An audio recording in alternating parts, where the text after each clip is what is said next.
Sweat drips, blood spills, fire in their eyes. Ref count slow, crowd screaming fast.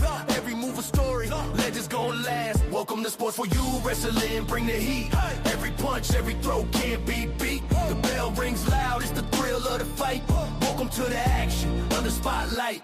Drop kicks flying, spines hitting the mat. Ring rope shaking, crowd where you at? Mask on the villain, heroes on the ropes. Drama thick enough to choke the hopes. Tag team dream, or solo king's reign. Victory's the prize, through the sweat and pain. Welcome to Sports for You Wrestling, bring the heat. Every punch, every throw can't be beat. The bell rings loud, it's the thrill of the fight. Welcome to the action, under spotlight. Pyro popping, bell shining gold. Rivalries run deep, stories unfold. One suplex, heart skip a beat. Feel the roar, feel the pulse, on repeat. Welcome to the you. Welcome to the you.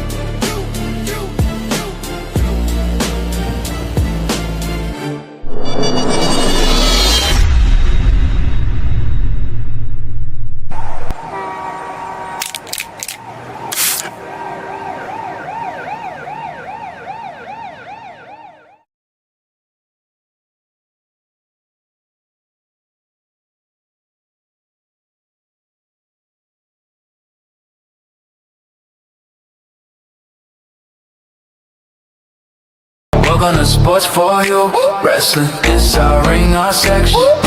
From the bay, we flexing. Fat four, keep the crowd out, all guessing. Welcome to Sports for You. Man, listen. I know when IShowSpeed woke up that morning on Monday, I don't think he was expecting to end his night in front of some pyro and some World Tag Team Champions. I also don't think he expected to screw over a family that's already in a war with everyone who's not part of the lineage.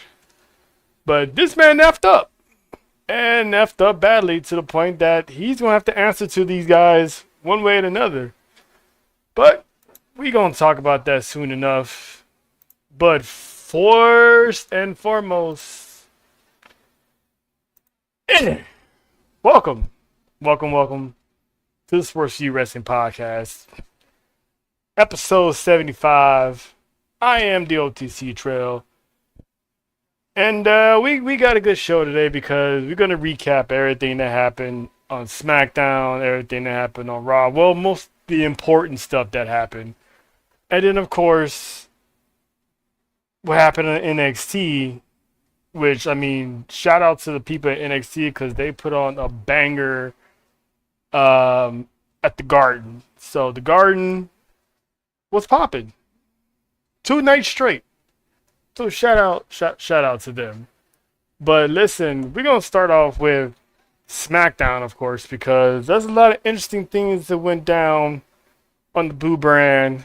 And one of them was something that we all was getting the news that Friday all day that it was going to happen, and we all was hoping that it wouldn't happen, and it happened. Sami Zayn answered the open challenge to Carmelo Hayes and became the new United States champion again. Which, you know, Sami Zayn was pretty much on this redemption tour of getting himself right. He vowed to Nick Aldis that he was going to make it to WrestleMania. Before we speak with WrestleMania, what's going on, John? What's happening, man? What's happening? Top flight security of the world, Craig. Top flight security of the world. That's what it was. Listen, man. Sami Zayn, I wouldn't say shocked the world. Mm-hmm. Pretty much pissed off the world. Yeah. And became a 2-time United States champion by defeating Carmelo Hayes.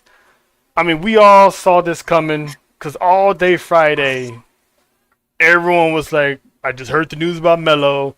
It ain't good. I don't want it to happen. I hope it doesn't happen. And here we are. Trick Williams somehow intervened into this match. Pretty much knocked out Melo. And Sami Zayn, who usually is the good guy, took advantage of the situation that he accused Cody of doing multiple times. That he's pointing out that, what Randy has done multiple times. Took advantage of the situation and became United States champion. But did Melo needed to lose the championship? Because you see where they're going with this. It's leading to a triple threat. But I feel like Melo shouldn't have to lose his championship for it to be a triple threat. I think Trick should have intervened. Somebody got DQ'd. Sami Zayn would have cried to Nick Aldis, and they would have had a triple threat. And then you have Trick maybe beat Sami Zayn to win the title. But what are your thoughts about it? Did Melo get robbed in a sense, or was this a good move by WWE? They got robbed, and I don't think it's a guarantee he's going to be in that match. I don't think it's a guarantee. I don't think that's for certain. I think they want to put the belt on Trick, but they want to keep him and Melo so far away from each other because they don't want them to have any interaction so soon. Eventually, we'll get that Trick Melo gang reunion or rivalry renewed. Eventually, but they don't want to see it. They don't want to see it right now. They want to let it build. But I hope this doesn't take him out of Mania, which would be totally crap because he has worked hard for it. Yeah. But Sammy needs to understand. You look like a douche right now. You on the camera and in kayfabe and in real life. You look like a douche right now. I mean, we all saw the writings on the wall months ago that it was gonna be Trick versus Sami Zayn at WrestleMania. Yes. Did it need the United States Championship? No, it didn't. It didn't. But Sammy politic. I'm gonna call it what it is. I think Sammy politic. I do too, because it didn't need the championship. If they're gonna keep him and Melo away from each other, then what was the purpose? Because they was already building up to this, so Sammy could have easily just challenged Trick to a match at WrestleMania, and that would have been, the match. Hey JoJo, enjoy your much needed night off. The Tahanas are taking the night off for the this week's episode. Mm-hmm. So shout to the girls. They should be back on Mondays for Tribal Warzone. But y'all be safe out there though. Listen, take all the rest y'all need, because in 2 weeks' time, listen, it's gonna be Team No Sleep, 5-4 No Sleep, because we number one, we're gonna be on a high of the fact of being out there as a unit, running the city, and then the stuff we got to do in between time. Yeah, but because by this time in 2 weeks, I'll be at LAX. I'll be at LAX around this time in 2 weeks. Yeah, exactly. But we like I was saying, we saw the writings on the wall, man. Like, we already knew this is gonna be Trick and Sammy. Trick would have had his WrestleMania moment going against a veteran like Sami Zayn. Melo would have walked into WrestleMania with the United States Championship. Ain't no telling what interest he would have had, knowing that he's him, and his whole mantra is basically a basketball type, style that he has. For his, it looks that they took it away from. Now I'm hoping that it is a triple threat, just so Melo can actually be on the card. Because if he's not on the card, I mean, what is WWE doing with Melo? Now I can actually get behind, the whole complaints about, Melo not being treated fairly, because he has been treated fairly up until this point. So why take the man off of Mania if it's going to be Trick and Sammy one-on-one? I mean, you could have easily ran it back with, Ilya, or maybe have an open challenge at Mania and have someone from NXT, because since TakeOver now has their own weekend, they got enough time to, have everyone do that TakeOver and pick someone. Hey, you're going to Vegas. You're going to Vegas. Pack your bags. You're going to answer the open challenge. Could have had somebody from TNA, had someone from AAA, answer challenge, like maybe Vankingo. There's a whole little way they could have had this, but overall, man, is WWE what's WWE doing with Melo? We don't know. We don't know. This is just the ugly part of the business. People that it was the politics took over again. This is the ugly part of the business, unfortunately. And he's gonna have his WrestleMania. And I believe he will have his WrestleMania moment. He'll be on the card. Trick's been doing the PR tour for WrestleMania. He was on the Breakfast Club. He was on First Take.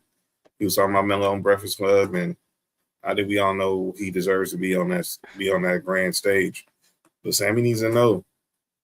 And I know he didn't mean any harm by it, but he looks like a D-bag right now. Whether it's on kayfabe or real life, he need to know that he looks like a D-bag right now. Yeah, man. This is gonna lead.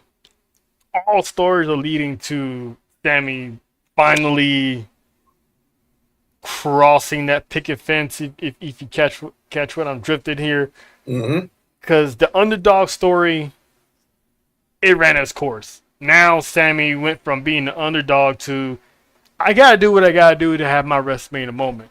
Yes. You know, I like he vowed to Nick Aldis, listen, I'm going to be at WrestleMania, and now he got his shot at WrestleMania. So if this is Trick Williams' time to shine, Sammy did not need to be a transitional champion, because now they backed themselves in the corner. Yeah. If Trick wins, Sammy's going to be known as a transitional champion. If Sammy wins, this is going to set everything in the IWC on fire if Trick does not walk out United States champion. And he better be prepared, and he better be prepared for it too, because it was unnecessary. He just gotta be prepared for it. Yeah, man, because the hate. Wear the black hat. You don't have to wear the black hat. The hate will be justified that one, Melo's not even at Mania, and two, Trick doesn't even win. So we don't get none of them two having a moment. It's gonna be up. It's definitely gonna be up. Exactly. Tell him, Joe. Tell him. But I'm gonna give him the benefit. We'll see. Let's see how these next. We got 2 more SmackDowns before actually 3 more SmackDowns before Mania, because we flew the SmackDown in Vegas. So let's see how these next 3 weeks build. When they get to the Lou Friday, little Trick got a little Yachty pulling up. So we'll see what's going. Entertaining. We'll see what's going down. We'll see what's going down for real. That's gonna be entertaining right there. Little Yachty finally interacting in the WWE after being sitting in the front row all these years. But Randy Orton has been on the warpath. By the way, happy birthday. Shout out. Randy Orton's been on the warpath, and his latest victim was, Mr. Always Ready. Now who's going to be Mr. I'm going to need a hospital bill. Matt Cardona. I mean, he tried to. It looks like he's taking down all of Cody's friends. So who you think is going to be, who's next on the list of like Cody's friends? Because this is we getting the old Randy. He even shaved his head like 09 Randy. By the way, he just tweeted out a video an hour ago. He was on a phone call. Another one, huh?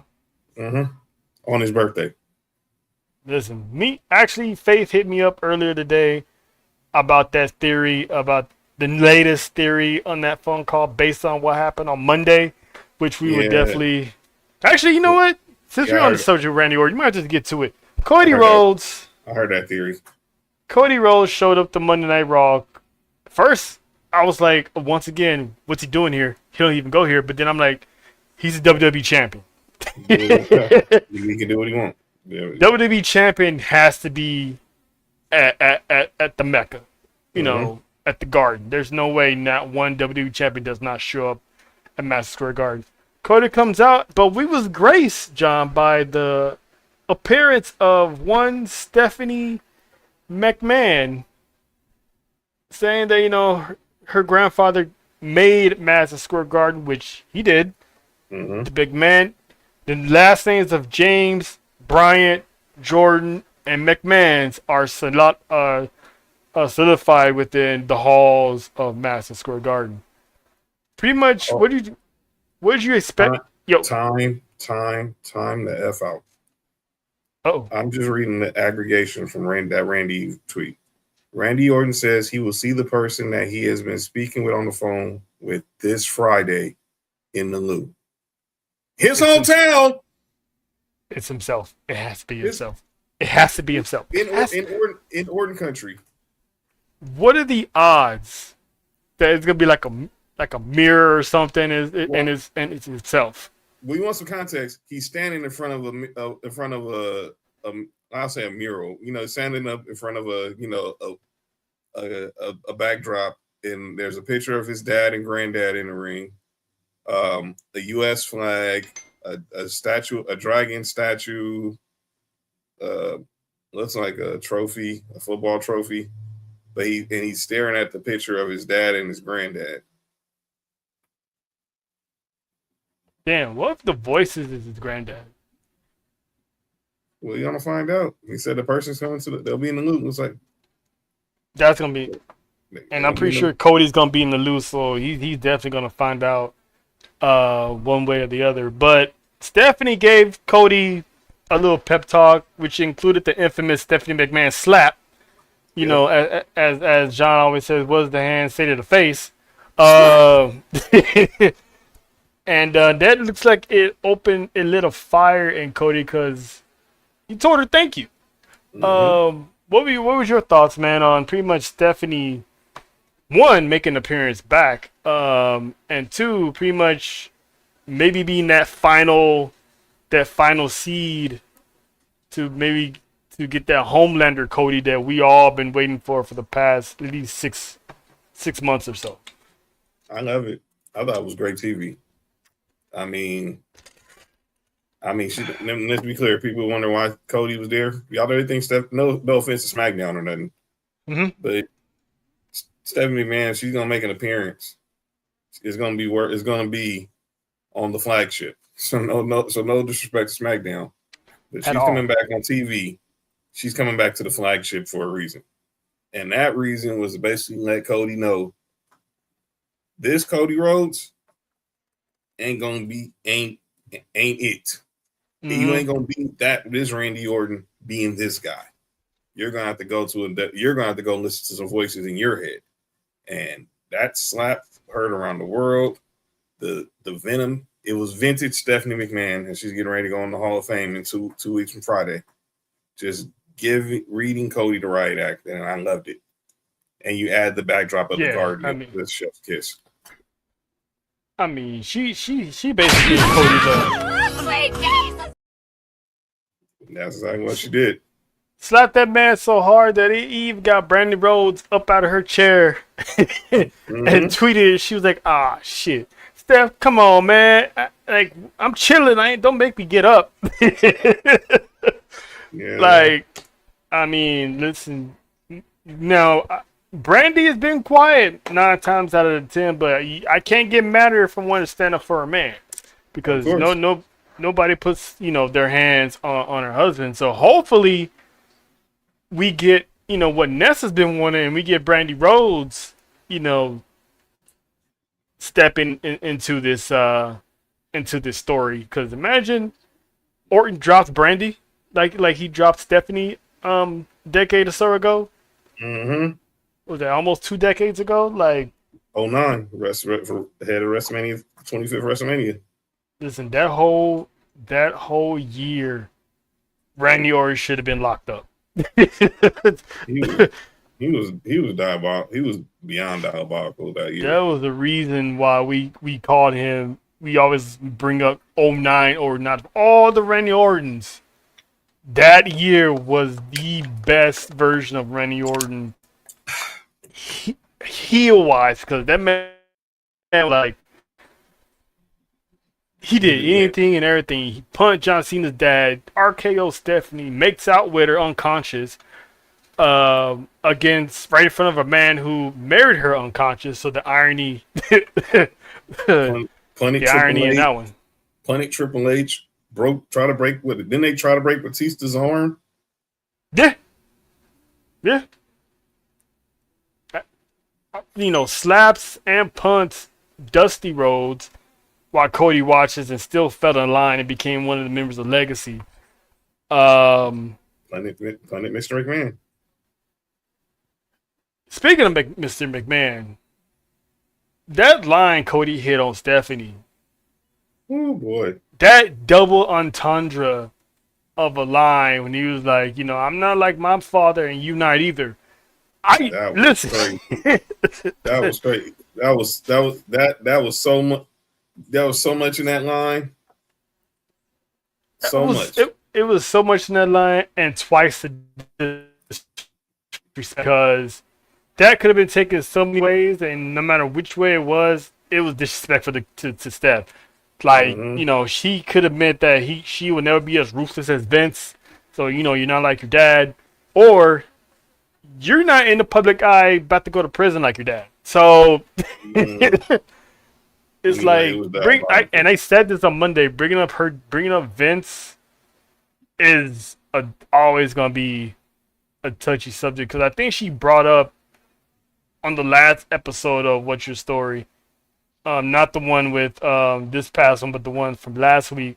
She mentioned her dad a little bit, but didn't go into details about what it is. Because if you keep your eyes on social media and the news, you know what her dad's been up to. Mm-hmm.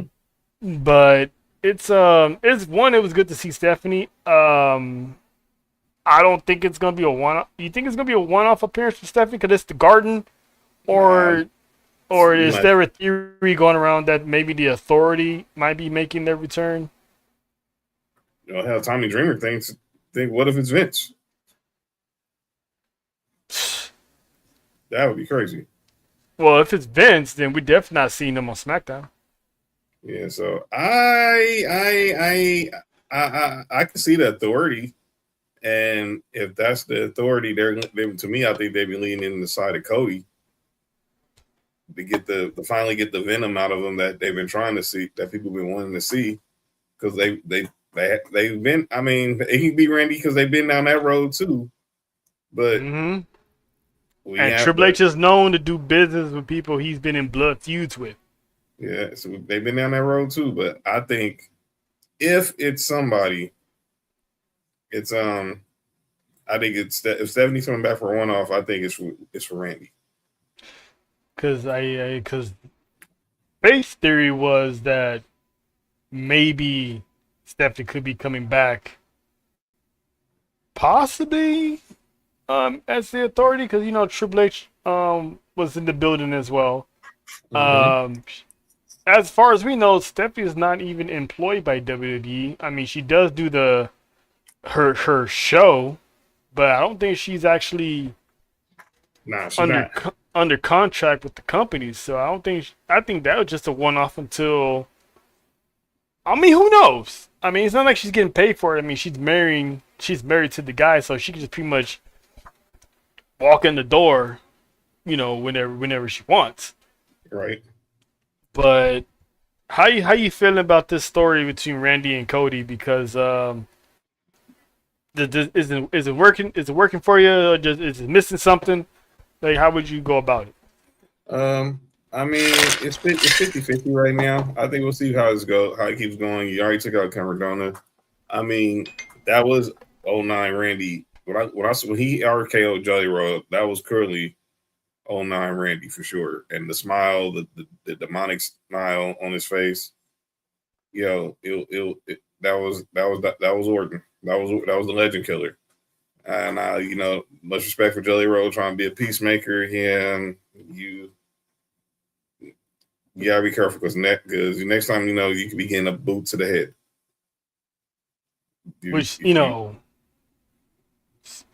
Somebody's getting a boot, a la Alex Morgan style kick to the head. And I'm still tripping off of that. Jelly Roll even had a match on SmackDown, and he didn't look bad. He didn't look bad. I would say this: he didn't look bad. I mean, shout out to Kid Wilson, you made him look good, but he didn't look as bad. He didn't look like he did at SummerSlam. He did look a little bit more polished, and and I gotta give this to Jelly Roll. He unlike most celebrities, he's willing to take bumps. Oh yeah.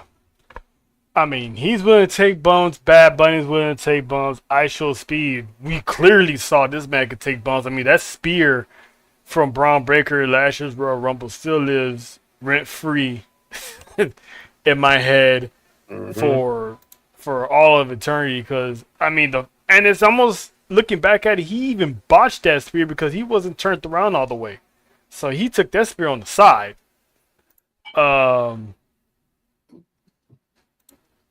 That's Trick Williams. I didn't even have Trick. Trick Williams, should I never interfere in the Melo? Oh, Melo's business. Yeah, we just talked about it earlier, man. If that was the route they were going to go, I mean, you can still have that triple threat, and that Melo Trick story can actually take place at another time. It is a thing, so, but I don't think he should have been there. Exactly, Melo got robbed. But it is what it is. That's how it is. But back to Monday Night Raw, because the reason why Faith was having that theory that Stephanie could be back as the 30 because of what happened with Adam Pearce. Oh my god! My god! Shout out to Pierce. He took some bumps. One of my acknowledgments of the night is to Adam Pearce because this man dropped a pipe bomb of his own on social media, and he got that man got a lot off his chest that we was all waiting for him to get off his chest. Yep. I mean, the man was, when I first saw it, I was like, who's he talking to? And then it clicked in my head that he's talking to the fans. So you saying like he don't like you, he hates them, he hopes he never sees them again. He's not thankful of the fans. So basically he's pretty much turned into a villain. Adam Pearce justified in this. Let's recap. The man has been disrespected since he became general manager. This man got pushed not once but twice on Monday night, and then you add in to the fact of fans being idiots in public. I found that it was like it all came. It just happened all at the right time for Adam Pearce. So what was your thoughts on pretty much Adam Pearce pretty much going off on people? I like JoJo. I thought he was April fooling people for a minute, and then especially at the part when he chugged down the beer, I was like, that was crazy. That was funny. But I don't even drink. On a side note, before you finish, he chugged it faster than Raquel. Go ahead. Unfortunately, she ain't letting that go. I'm not letting that go. Bailey says you don't got to worry about that. That's not always. But yeah, he took a lot of bumps. Obviously, and obviously we're gonna talk about fans later on during the show because they need to know sometimes you gotta stay in your lane, and when you cross a line, you don't expect to be rewarded for it. And I love what Pierce was saying. Just don't come across me, and you know what I'm saying, because it might not be pleasant. So salute to okay.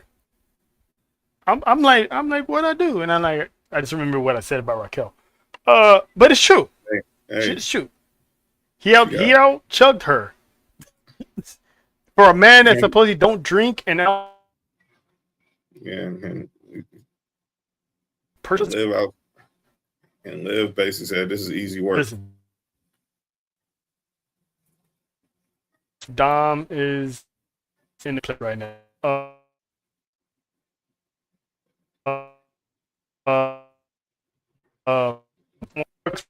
Usually I go.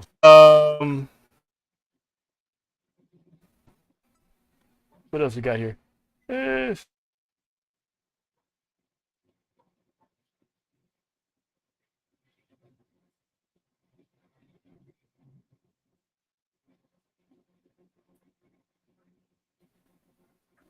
Make sure I'm not froze up momentarily.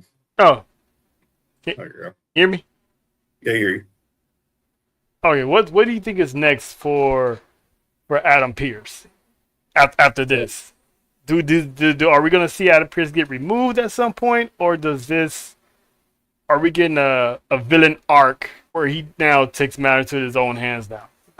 I see. I think that's the where we're going. I don't think that FAFO came out of the FAFO came out of nowhere. Thank you, baby. The FAFO when starting at FAFO hat line was very calculated. So I think if he's probably going to be more vindictive, he's going to be more of an aggressive GM where he's not going to take he don't take stuff now, but clearly he might not be he might be a little more on the aggressive side if you push the wrong button. Yeah, because he definitely had his button pushed because these two, Oba in general, that was strike one because Brock comes out. Heyman was for talking for almost 10 minutes. Brock was like, I had enough of this. Let's go. Let's run these hands. Oba comes out. Security's waiting on him. Destroys the security and tosses one of them like a newborn. Yikes, man! I mean, that goes to show you how much he was the man back in Alabama when he was doing the shot putting and all that. Yeah. That clearly shows why he was the man down there. Adam Pearce tried to stop him, and then for the first time that I've seen since the pandemic, when Roman Reigns put hands on him, Oba swatted this man out the way. Really they're really hyping up this. Like you said multiple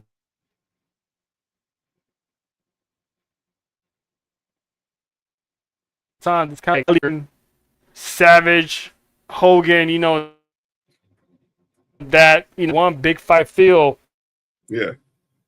But Triple H had to come out in the middle of it, and I was at first I'm like, don't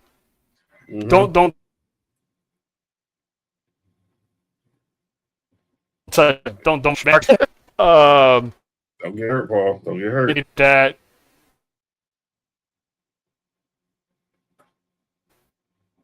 it shows you how much they're invested. I like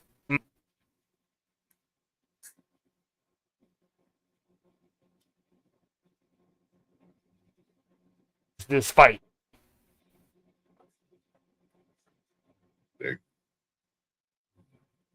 If Triple H is leaving Gorilla, I feel so.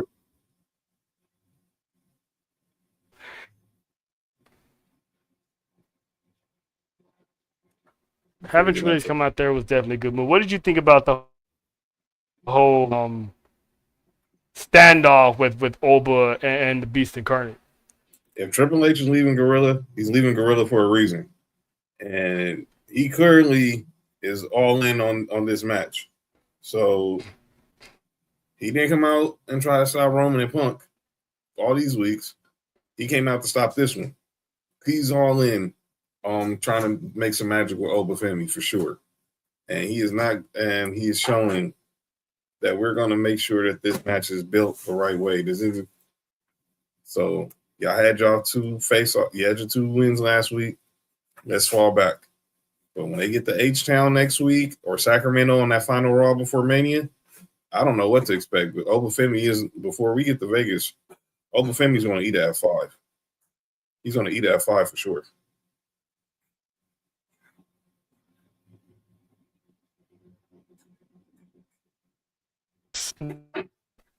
I'm glad they did what they did because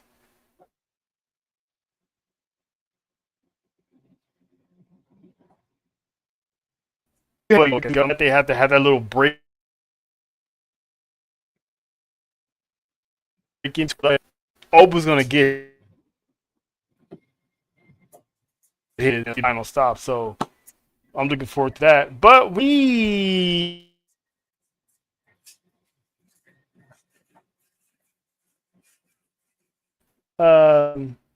have one and only WrestleFaith is in the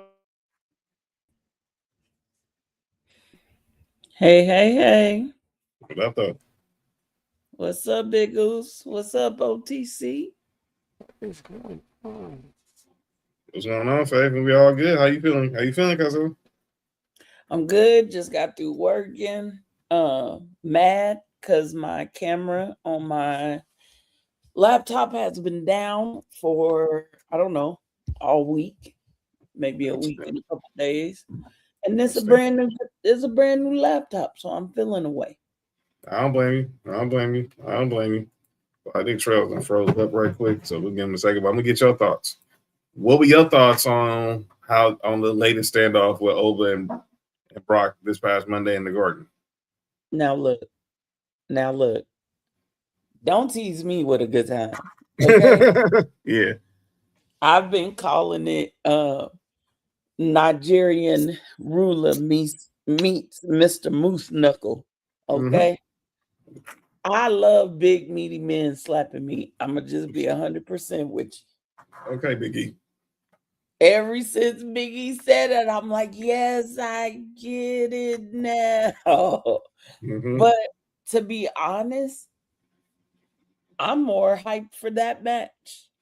There are a couple matches that I'm super hyped about, and some other ones where I'm like, yeah, okay, leave it, take it or leave it. But if they do this right, Big Oos, if they do this right, Oba comes out at the end of this looking like the megastar that he is. If you are the man to put Brock Lesnar down at WrestleMania, mm-hmm. Give him whatever title he wants at that point. You ain't getting like, how could you not? How could you not? And I don't think this stops at WrestleMania. I have a dream, a hope, and a wish, okay? I'm hoping for at least 2 to 3 more interactions or matches, because we know Triple H and WWE, they love to do trilogies when the matches are that good. I'm hoping we see this kind of carry on off and on until we get to SummerSlam. And what the company can do is have Oba retire Brock in his hometown. And just like I said, don't even say nothing. Don't put him in no qualifying matches for number one contender. Just let him point at a title and be like, .1. Yeah. Yeah. I agree. I'm not against it. I'm definitely not against that. It's gonna be a minute. I know we want Oba to just come out and have him win, but having him go into like the King of the Ring tournament and winning the King of the Ring tournament, kind of like how Brock Lesnar won the King of the Ring and pretty much made the stake to his legacy by beating The Rock at that SummerSlam. They should follow that blueprint, because they followed the Royal Rumble blueprint by having him come out first and have him destroy, most of the field, tossing him over.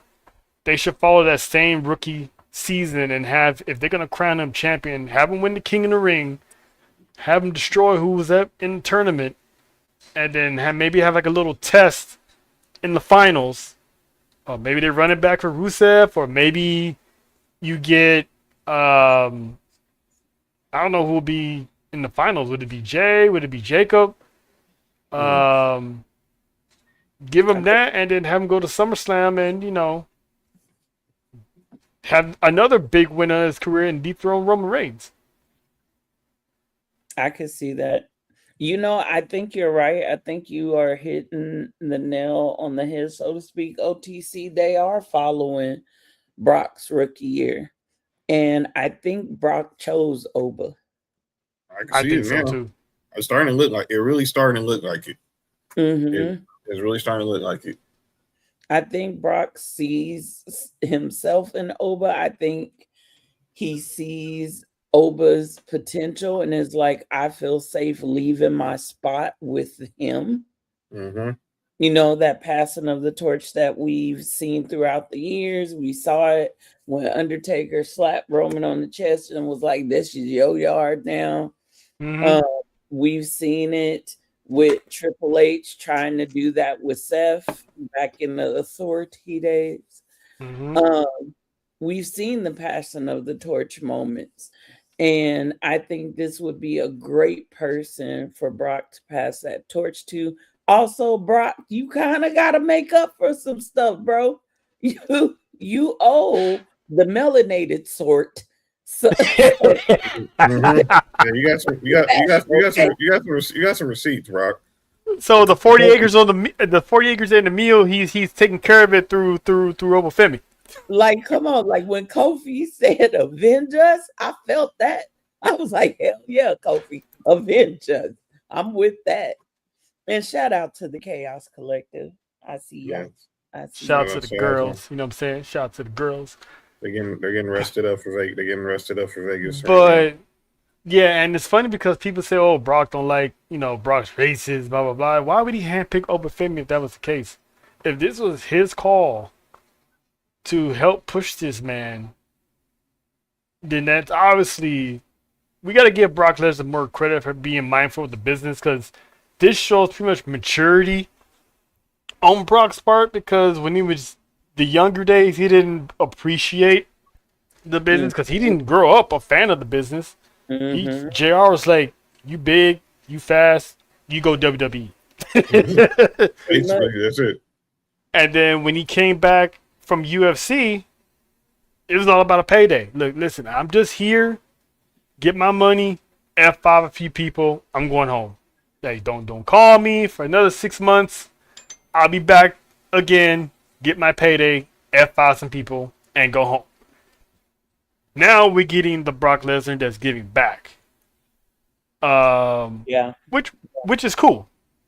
Which is a good thing because even him, and then seeing his interviews that he's been doing lately, Yes. and it's like you gotta learn, you gotta have more appreciation for Brock. I mean, he's definitely a family man. He said all the accolades that he's done don't matter as long as my kids are doing right by me. My kids are being respectful. My kids are, he takes pride when people say that, hey, your kids are good boys. Yeah.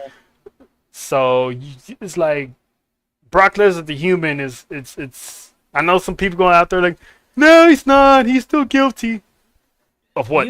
Being a freak. Listen, all married men are freaks. Speaking of freaks, and that's really. You know what? Let her do what she doing. I will say this. That was a subliminal, Faith. Hey, this isn't none of my business, but I'm gonna say this respectfully. Nessa, be careful how you stretch. We don't need injuries. Okay, come on, tell the truth. Hashtag yoga. I said something about Brock on this very show some time ago. Refresh. And it was not nice. It was not kind. It was not considerate. It was just all from a place of man hater. We'll just leave it like that. Mm-hmm. And you know what, Brock, you big moose knuckle, I apologize. Wow. The big moose knuckle. I apologize, Brock. You and your man bun, although you got done up the last couple of weeks, I apologize. And not because I'm like, oh, I feel sorry that this big juicy Nigerian is about to knock you on your ass. No. John, nope. I apologize because nope. Yep. No. No. No. You know I was about to ask, right? Yep. No. Like, there's no way, right? No way, right? Shout out to Glorilla, man. Shout out to Glorilla. You know what I'm saying? I apologize, you big Michigan moose knuckle, because Can a man have a moose knuckle? It's not even from Michigan. I know he's not, but I've always hated you just because everybody else hated you. And I let that hate fester and turn into, I really do hate this dude.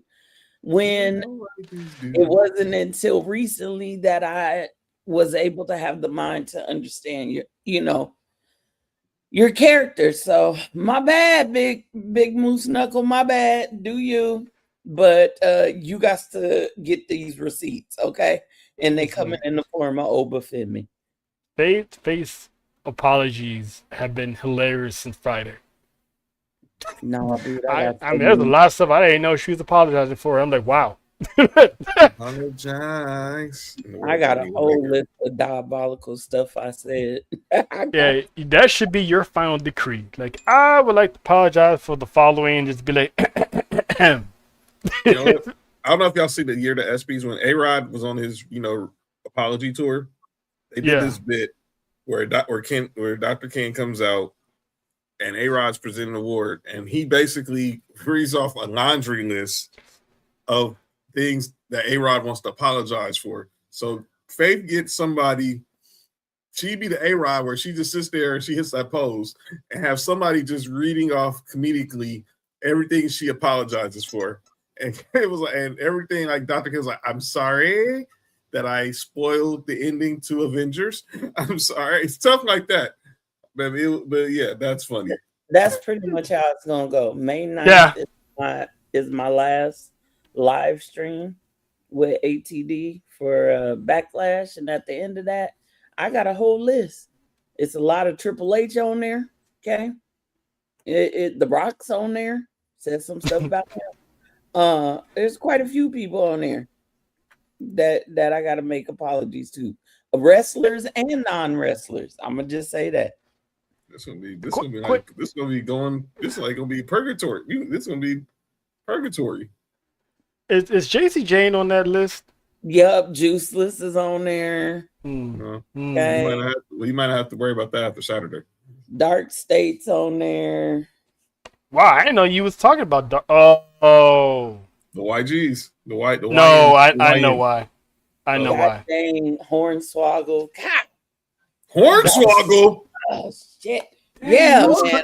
You was clowning Hornswoggle? I called him a little tampon one time. Like, yo. No. A tampon? I do too much, y'all. What a Hornswoggle? Listen, man, I need to be front row present when you read off this decree, man. That makes two of us. I'm definitely going to popcorn. We might have to do a collab for that one. Because Backlash, we might have to talk. Popcorn and Pepsi. If this is gonna be Face Swan Song, we need to make this into a party. The last acknowledgement. There you go. That's it. That's it. The last acknowledgement. I had to go back and watch a lot of streams, and I was like, oh my God, Gunther. I did Gunther hell around light. Yeah, you did. Yeah, you did. You did. You went at that man. Oh, his wife too. His wife too. I gotta apologize to her. Jenny? Not the fashionista. Shout out to NXT UK. RIP NXT UK. Shout out to them. Yeah. But now, I'm glad you're here, Faith, because there's a lot of, you talk about apologies, and, this man still owes a lot of apologies. But first, he broke even on Monday by putting Roman Reigns to that table the same way Roman Reigns put him to that table a week prior. A slight difference. Very, very, very slight difference. But what was your thoughts on this night? Because we talked about it earlier that day when he was like, should we be, worried a little bit? And I was like, yep. I'll say this. One person I will not be apologizing to in the year of our Lord 2026 will be Phillip Brooks. Okay. Will not be apologizing to, and I quote the tribal chief, that old bitch. I ain't doing it. Okay. Phillip, you put my boy through the table. You didn't do it by yourself. Jamie Noble had to hold up Roman so you can get him up there and put him through the table. I've rewatched the footage. Your old ass knees was shaking and shivering. You did it though. You did it though. However, I fully expected that whole pack up to happen. I know Roman's, per his schedule, he's not going to be on Raw next week. But he'll be in the Bay, though. He'll be in the Bay area. He'll be in Sacktown. With all the oozes, y'all. All the oozes. I need that whole front row to be full of Usos, like nobody but Usos. But I will say this. I feel like, how can I say this without saying it? I feel like no, you didn't. I feel like Phillips got some protection. And I feel like Phillip has protection of the Samoan sort. And I missed it at first, but as I normally do, I go back and watch the Raws and SmackDowns after I calm down and have stopped cussing out 6 or 7 people. And what I saw was full protection of one of the bloodline for him and LA Knight, to be honest. You're talking about you're talking about 2 dudes who should have been out there Monday night then, or they were too busy sulking over the fact that they lost the tag team titles to a couple of young YTs. I could be. I could be talking about one of them. Because I'm like this. Roman sold everybody. He put the whole fam on notice. Y'all got every day to get at this dude.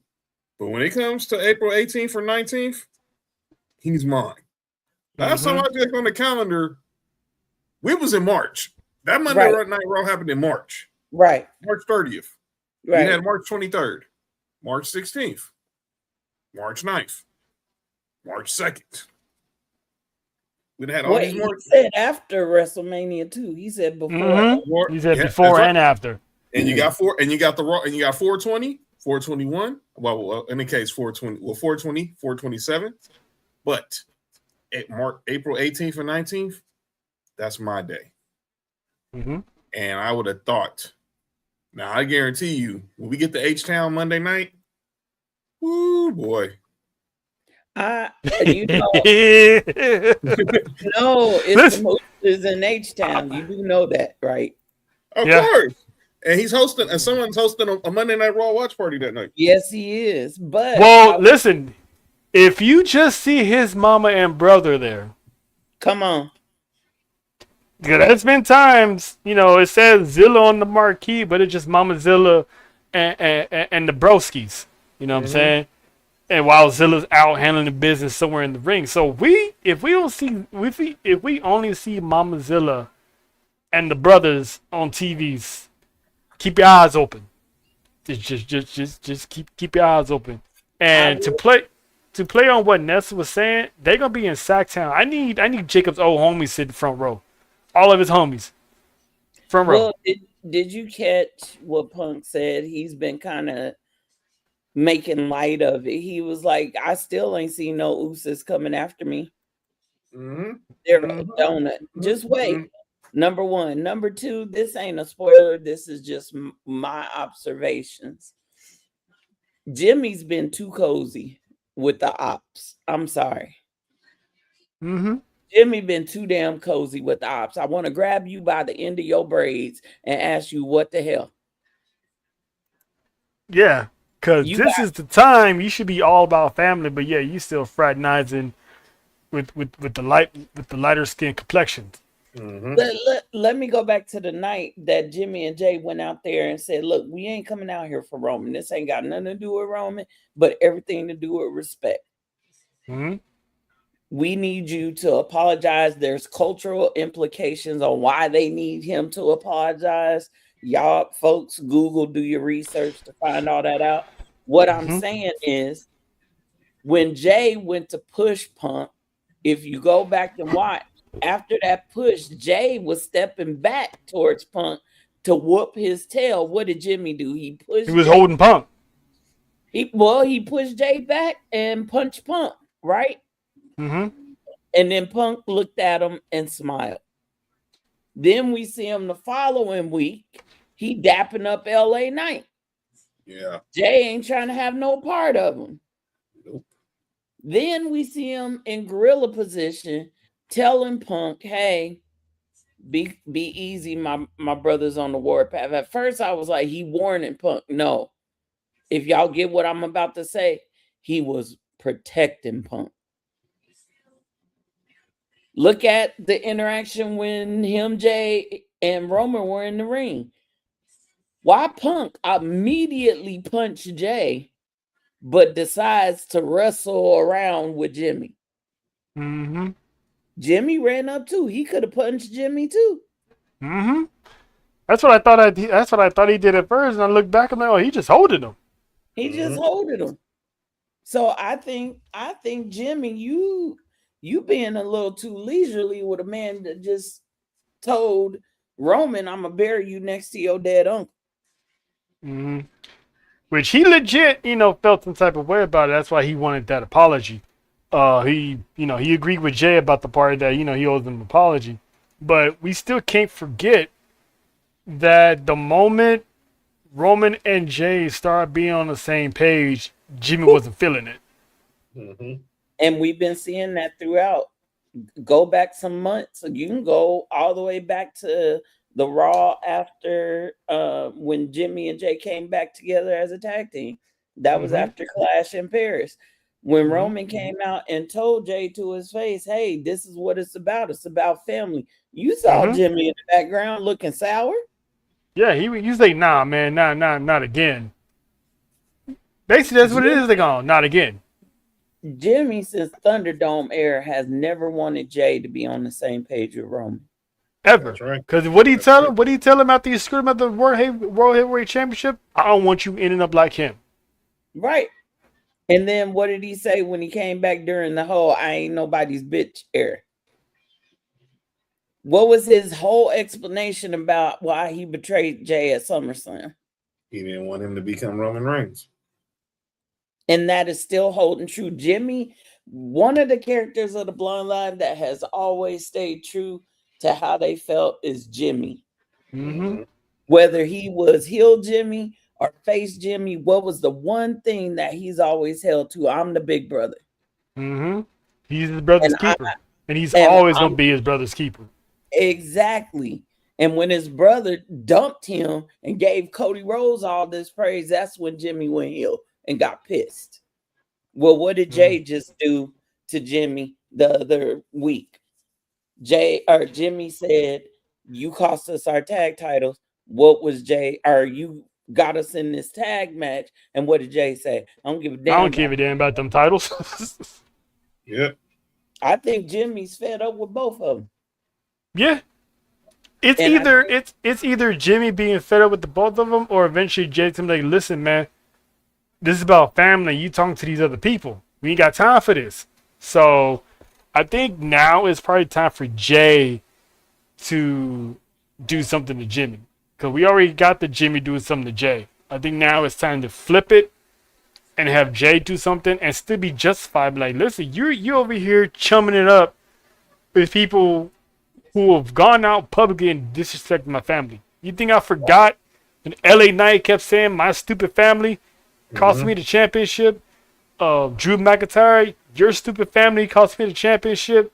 Yep. CM Punk, I'm going to bury you next to your dad. I don't see anybody else in your family coming after. You know what I'm saying? Like, people are disrespecting the family. And Jimmy just like, what's up, dog? Put Cody on that list. Put Cody on that list. Your family's a bunch of goons. Put Cody on that list. Yeah. Yeah. He said that. And Aaron, I see your comment about you trusting Jimmy and Jay. You crazy to trust either of them right now. Yeah. Not right now. Jay is unhinged and Jimmy is acting suspicious. Yep. And I thought we was gonna get a crash out of Jimmy along with Jay, but nah, man. Just like you said, Faye, he's been copacetic for the past 6 years, and when Jay was on his own, he was right there supporting his brother. Listen to the words that Jay and Roman are using lately. We ain't heard Roman talk about smashing and wrecking and leaving in a long time. We've been dealing with a smooth, calm, GQ, calculated Roman. But as soon as Jay reminds him, smash them all. Roman didn't move until Jay said that. He said, Joe, you know what to do, Oos. I was like, whoa. Yeah. And he was like, he looked at him, looked at Punk, looked back at him, and was like, yeah, you right. The spear came out, the rubber band came out the hair, and it was like, all right, it's go time. Yeah, because like Jay was like, you ain't gonna let this dude slide, right? You forgot what he said, right? What you doing? You told us this for years, and I'm just now listening. I'm just now getting it, and you just gonna let him slide? And Roman didn't let him slide. So I'm loving this dynamic that's involving the family. Because I know, like we all said, this isn't over. We're gonna get more of this, and especially on the last night, the go home show. I need to see more Bloodline members in the building, in attendance, in the crowd. You know what I'm saying? Having Punk walk by and just smile at him or something. You know what I'm saying? Like, y'all recall? I forget. Damn it, who was it? It was years ago. Somebody was walking backstage, and every now and then their op would come up on the screen on the right or left of them, or they would come out from behind a door or a curtain. I forget who it was. I want to say this was like in the 2000s. That's what I want to see when Punk is walking out to the ring to address, especially in the Bay Area. Mm-hmm. Like, as you walking out to say whatever your trifling ass is going to say in the ring,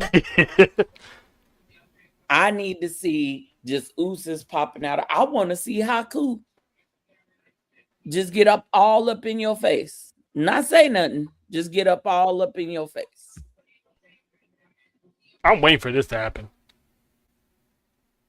Would WWE do it? Would WWE call him? WWE ain't making that call. They sick of Keith. Keith trying to sit this one out. But we all been wanting it though, so it's but I get it. They don't want to call. They got enough family members as is. I think the oozes we see are the names that he name dropped that are still present in the family. Yeah. Lance was still tied to WWE in a way. Mm-hmm. It's mysterious firing. Yeah. So I could see that. I could see some of the, however it is, the family's getting involved, whether it's them just being shown on screen, them at ringside sitting and looking at Punk crazy and Punk trying to poke the bear. But I think we see them more involved once Mania comes. I think they walk down with Roman to the ring. Yep. And one of the final matches they were put together at Mania came out of a whim, and that is, Adam Pearce was trying to warn Paul Heyman, like, did you read the emails? And Paul was like, I don't do emails. You know what I'm saying? Like, I know all, I see all. And this line that he dropped is so legendary. He was like, he's the last manager from the 80s, and he's the last promoter from the 90s. And I'm like, that is a flex of the truth. True. It's true. Shots fired. True. And I'm like, this is why he to go. That's why he was to go. But Pierce is like, well, if you read your email, you would have known that the charge against Seth Rollins was dropped, and that he's medically cleared, which we eventually knew he's gonna be medically cleared come Mania. And then he came out, trench coat and all, looking like the guy from Jeepers Creepers. Came out there, he was about to, stomp Paul Heyman to oblivion, but he got saved by the unlikely hero. And that is the only ring general, the career killer himself, Gunther. Jumped Seth, choked him out, basically challenged him to a match at WrestleMania. People online, and this is how you know people don't use logic and watch the actual product for what it is, are complaining that, this match is all of a sudden, comes up too short. Why they even bothering having this match? And let me just break this down on why we're getting Gunther and Seth Rollins. Rollins' opponent, Braun Breaker, is still injured. He's not cleared for compete. Otherwise, that would have been his original opponent. It was rumored that Gunther was supposed to face Rey Mysterio. Rey Mysterio got injured. Got some cracked ribs. He also was very adamant about his son retiring him, not Gunther. You people honestly don't think that Triple H is going to leave his two prime players on Monday night without a WrestleMania match? Speak on So Gunther is at the top right now. He's not going to sit out. Seth Rollins is coming back. Why he's going to sit out? These are two marquee guys.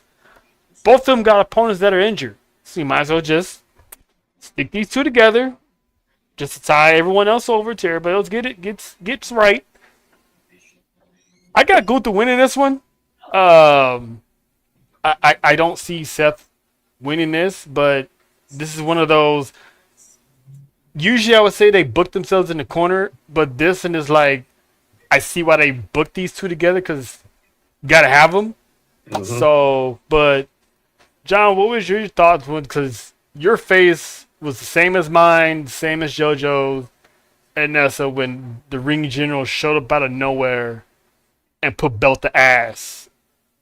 I was shocked as hell because I swear I thought it was Braun Breaker. Now there has been some updates that Braun Breaker will be cleared, and they just want to keep this to have something to go for after Mania. It wouldn't shock me one bit if Braun Breaker got involved in this match. It would shock me that he got out of nowhere. We already know it don't take much for Braun Breaker to spear anybody. You blink and you blink, boom. Yo, JoJo, that's wild. you blink, boom, you hit with a spear, and he's probably headed for the hills. But as far as with Gunther, like you said, they're not keeping this dude off. Everyone, look, because we all felt like go back to our conversation earlier about Melo. We thought this could set up him and Gunther and Dragunov, which would have been dope. If you haven't seen them go at it, you're missing out. It would be dope. But him and Seth, obviously, we're probably gonna hear from Gunther on Monday why he attacked Seth, and he's gonna make it just put all the pieces together because they're gonna put some type of story that makes it seem like okay, it makes sense but doesn't make sense. But I'm here for it because styles makes fights, and Seth Rollins can wrestle with anybody from Bronson Reed to Omos. So why wouldn't he be able to handle a match with Gunther? Faith? I was definitely shocked. Wasn't expecting that. I was expecting Braun Breaker because I was seeing the same reports John just mentioned. I saw the video. Right.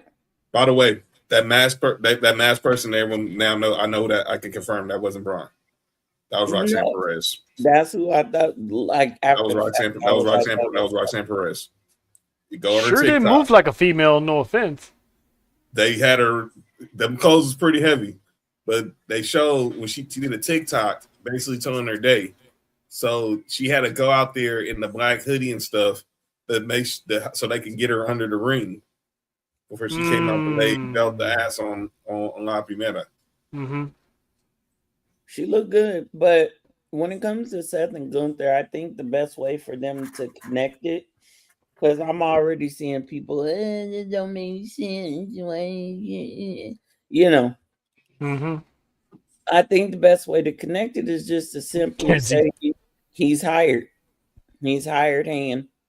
Mm-hmm. Because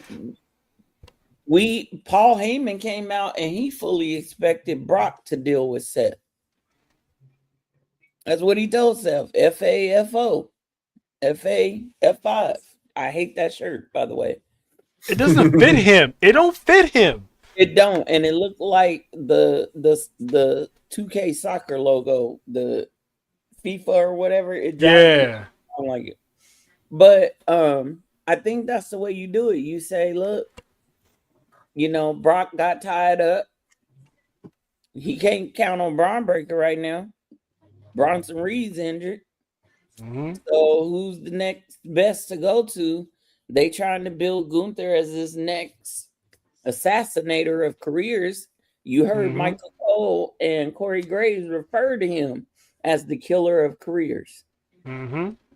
on Monday night. So I think it would make sense because Paul told us, he's like, look, the men in my family will have you arrested. We ain't about to do no physical with you. Mm-hmm. So you pay somebody else to do your physical. Listen, I don't know if he asked Gunther or maybe Gunther was just happened to be walking by and say, "Oh, there's goes someone I can beat up. Hold my jacket real quick." You know what I'm saying? That could be just it because when he was done, he walked right past Paul Heyman, didn't even look at him, nothing. He just went about his business. So I would be surprised if Paul Heyman just shows up and be like, "Thank you."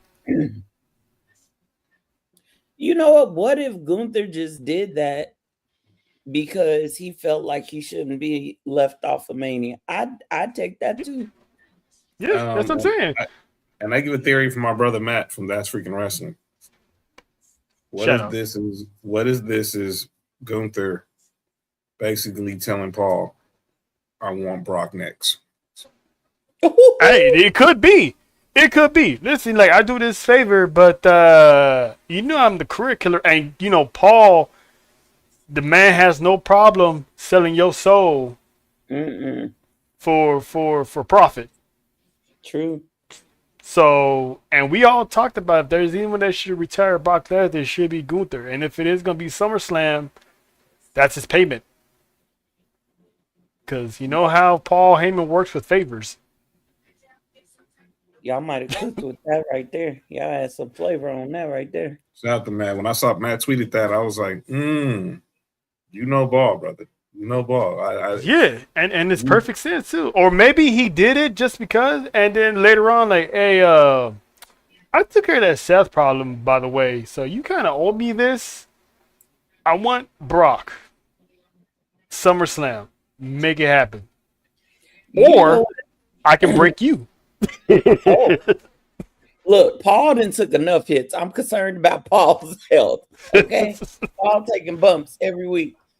I do have another thought, and we've seen WWE do this before they lead up to a big 1v1 match. How crazy and far-fetched is it to think that you put Oba and Seth together and you put, let's say that Gunther is working with Paul or however they connected, but you put Brock and Gunther together after Mania, have them in some kind of tag match. This is a dream match. I'm just saying. Because the speculation is that Seth called Oba.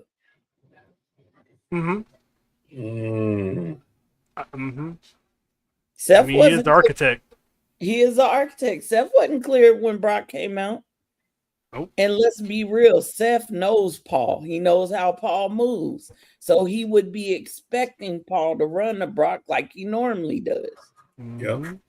So that's why he didn't look afraid. That's why he didn't look afraid. Let's say he countered that call with Oba. The one man who wouldn't be afraid of Brock. Somebody that Brock ain't never dealt with. So you put them together, have a tag match, and then lead up to Gunther and Brock. Because they have put opponents on the same tag teams throughout the years before. Right. Now, let me ask you this, though. When's the last time you ever seen Brock Lesnar in a tag team? We haven't. But He don't get along with people. When the last time Brock in War Games, but he did it. That was the only time, because it was Carnage. Him tagging in and out. That man don't like to be stand on the apron just waiting. I would. Now, I'm not gonna say it never happened, because never say never. That's always been the WWE motto. But it's like Brock has always been that solo hunter, type of person. So him being in a ring, sharing the ring with someone that he knows might want to take him on later. Mm-hmm. There's one thing Brock Lesnar's always been, and one of them's never been stupid. He knows good business when he sees it. Like he's never played stupid. He may look stupid depending on who you ask, but he's never been stupid. But you never know. You never know, because it is Brock. But pretty much with Gunther getting his match with Seth, that also another match came about that was announced, and that was I had it. Where'd it go? Listen, it involves these three. Now, this looks photoshopped, if you ask me, but it's not. It's a real picture. But it does look like ISO Speed's photoshopped himself in that tag team. But anyway, the Usos lost their tag team titles, which was another championship loss within 72 hours on the road to WrestleMania. They lost their titles to Austin Theory and Logan Paul. The Brass Knucks played a big part. And unwillingly, so did ISO Speed. He was invited to be in the front row. He was there, chilling, minding his business. Next to Logan Paul's mom. Yep. An old lady, which, has been confirmed as Logan Paul's mom, gave him the Brass Knucks. And ISO was like, nah, man, you can't do that. You can't do that. And he got dragged. And this is what I was telling John on Monday. Let's stall him out, because he got dragged into that predicament that he expressed he did not want to be a part of. And he inadvertently, in the end, cost the Usos tag team championships. Faith, first, what was your thoughts when the Usos lost some titles? And three, should ISO Speed put out a will or belly up on his life insurance? Because like Paul Heyman said, Usos gonna kill him. First, I'll answer your first question. You already know I'm biased, okay? When it comes to my boys, that was some bull. I'm gonna just call it how I gotta see it. We ain't even get a decent little run with them because Jimmy was gone for a majority of the time after they won the titles. And I understand why he was gone. I ain't mad about that. So I didn't like it in some faction, small fraction. I understand it. It's an end to a means, to a greater means. Mm-hmm. However, I think this is going to lead to a Mania match that none of us want to see. Mm-hmm. I think it's going to lead to a 6-man tag. Mm-hmm. And I think it's going to be Division and Speed versus the Usos and LA Knight. And to answer the second question, no, I don't think he needs to take out, or protect himself. Well, let me run it back. He does need life insurance, but not from the Usos, from LA Knight. If you follow LA Knight on Twitter, he made it damn clear he's whooping ISO Speed first chance he get. Mm-hmm.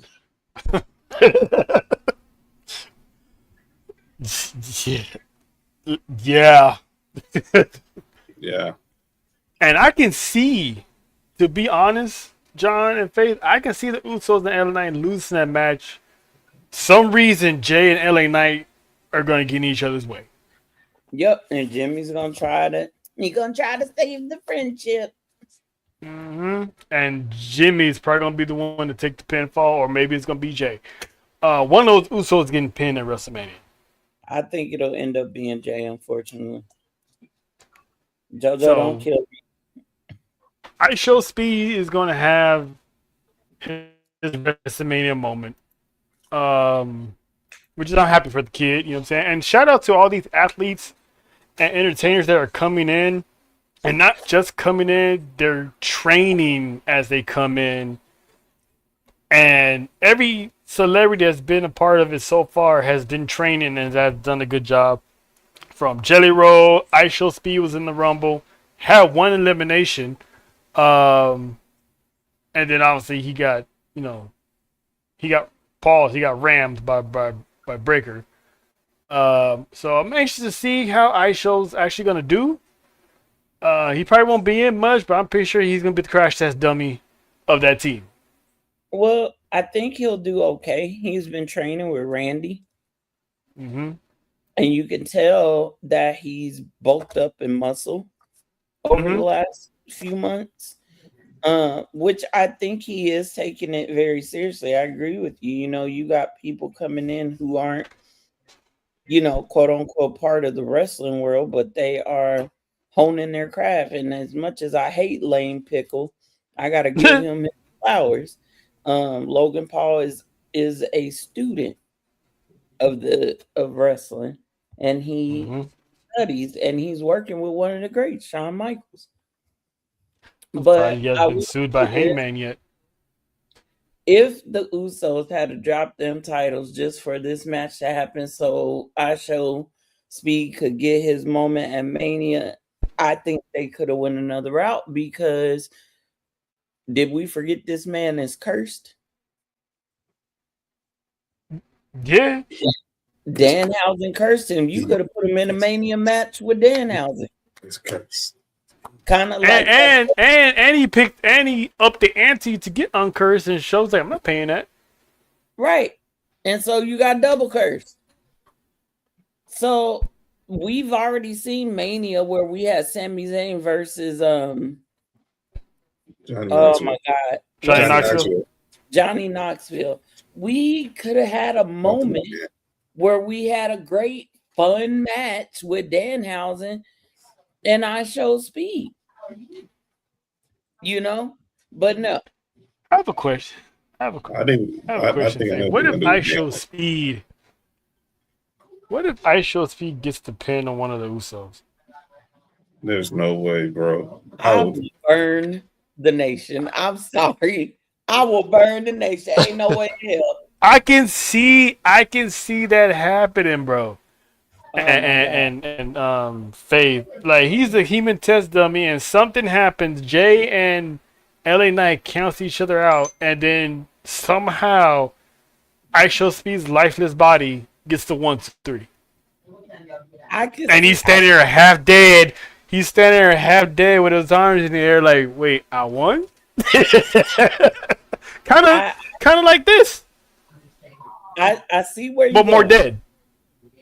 But more dead. I see where you're going. But I'm hoping, because this man is still cursed, and if you saw his latest post, oh boy is losing it.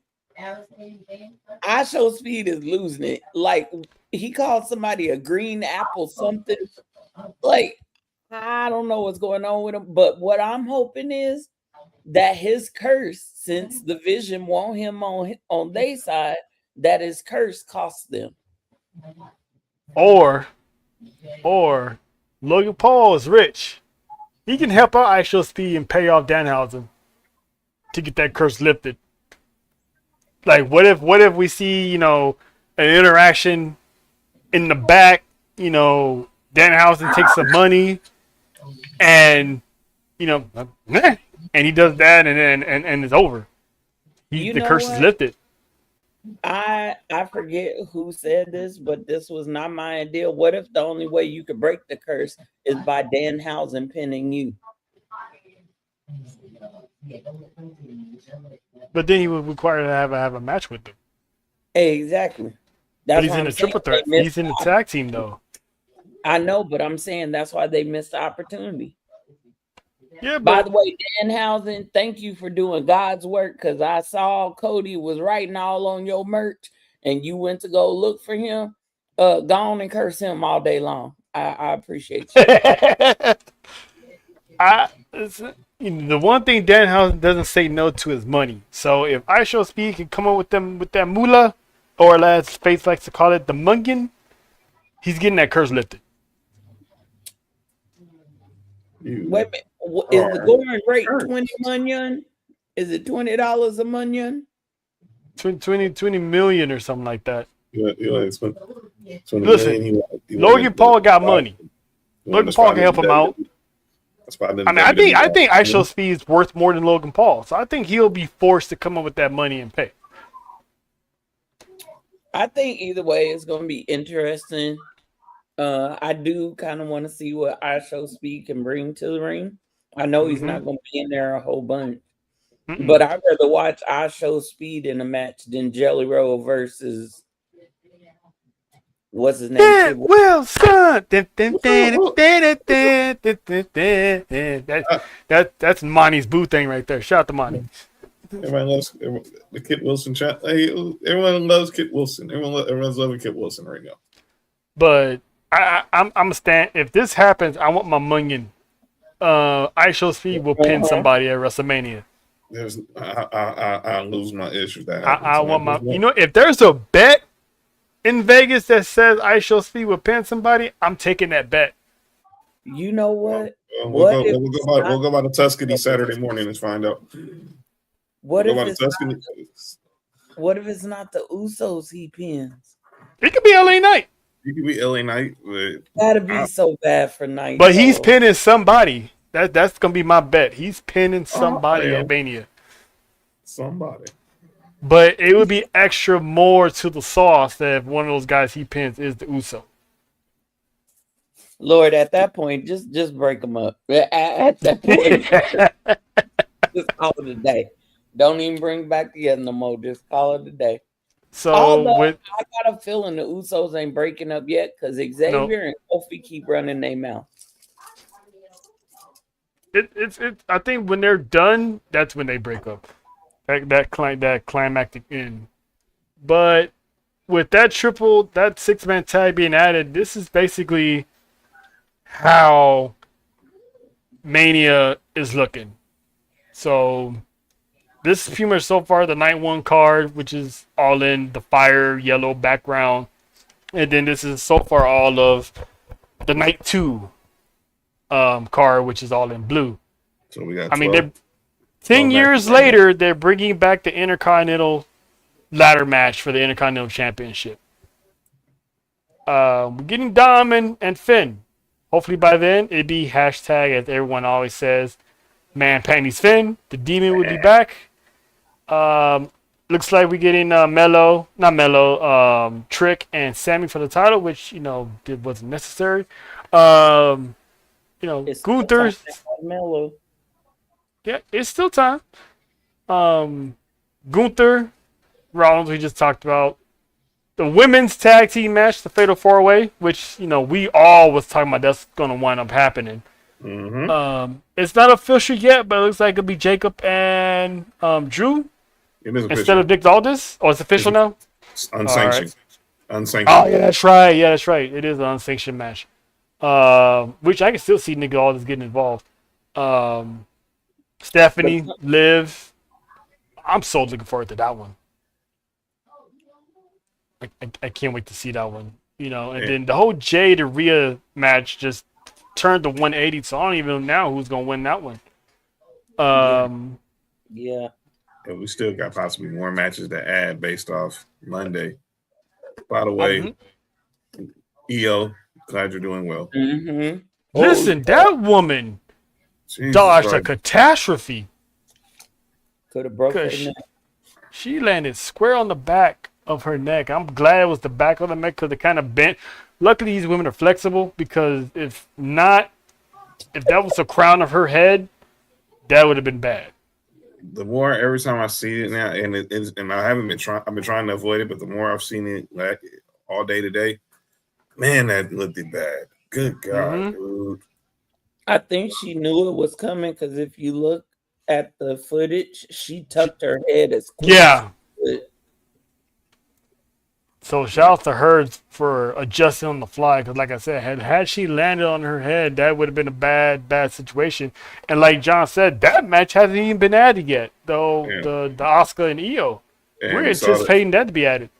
And, I think we get 2 more matches. I do too, and most of them gonna be women. Asuka posted a video of her basically going off on Kyrie again. But in the midst of it, she tells Io, "Stay away from Kyrie Sane." Yep. And I think that rumor about WWE considering adding Kyrie Sane to this match, that might come to fruition between now and Sacramento. Definitely possible. Because I think the rest of the matches that are going to get added are women. Because we still got to figure out the Women's United States Championship situation as well. She got to be... Julie's defended against somebody. She beat Tiffany, but I think somewhere, I don't know how, but Chelsea or Kiana James is going to factor into this picture. I saw a picture of Chelsea walking around without her boot on. Yeah, she was down at the Steelers. Well, she was down at the Steelers facility last week when SmackDown was in Pittsburgh.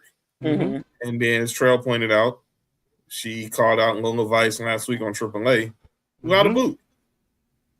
She might be cleared. She might be, and she's still using the wheelchair on SmackDown as a gimmick too. When she finally gets up out of that chair, and everybody's like, "Ooh, you not injured?" Let's pull to Kevin Nash. While she's still trying to play. Listen, seeing her get pushed around by Tiffany was hilarious to me. Yeah, it was. You know, I have this thought, and it's kind of a fear because I think Julia should be on the card for Mania, but I got a feeling if they do that, women's it's gonna be on SmackDown. It's gonna be on SmackDown. That was so stink. Could that be the only women's title? That'd be the only women's title not defended at Mania. I think they will choose because if you think about it, at least a kickoff show. The 6-man tag hasn't been made official yet. So I think that's one of the matches that could be coming. And then the other one, if they have to choose between Julia versus whoever for the U.S. title or Io, Asuka, and Kyrie, they're going to go with Io, Asuka, and Kyrie. But that's 2 Raw matches. Then you gotta have some like balance for SmackDown, though, right? Yeah, it needs to be the Women's United States Championship. I think that's the only one left. So, because thank God, General's match was on SmackDown and not WrestleMania, so it has to be the Women's United States Championship. They gotta figure out. Oh shit, J. Cole is going to play in China. Anyway, Cold world. But John, I got a question because you saw SmackDown, right? Yes, I did. Okay, so I was on the live on Friday with the women of ATD. Shout out. And we had a ball when this part happens. And Faith, when I remind you of what happened, you're probably going to die laughing again. You remember when Cody was arriving to the building? Oh, yeah. Yeah. So, did you catch the part when the guy came out the bathroom? Listen, somebody crop dusted wherever that man came from. Somebody crop dusted because that man came out like, woo! I was like, whoever backstage was supposed to tell him to stay in the bathroom, you have one damn job, bro. Dude, this dude. And looking back at it, I saw the sign on the door. It was the men's bathroom, so he probably crop dusted that himself after eating that catering and came out and say, damn, don't go in there and probably like, dude, you on TV? Ah, shit. Dude, in that moment, I forgot Cody was even on the screen. I ain't gonna lie. Yeah. Now I gotta go back and look. Yeah, now I gotta go back and look because I remember when that happened. How did I pass that scene up? It was hilarious. The dude just came out and was like, Hey, That man, was so hilarious. sometimes you gotta go. You gotta go. Learn. Because I'm looking at Faith. I'm like, hey, did he just crop dusted in there? Wait, and then you said you brought up my whole story about crop dusting at church. No, I just said he crop dusted. Oh, see, now I gotta apologize to you because I thought you had brought up. God I damn. said that specifically to as a reminder, but I didn't actually say that you crop dusted in church.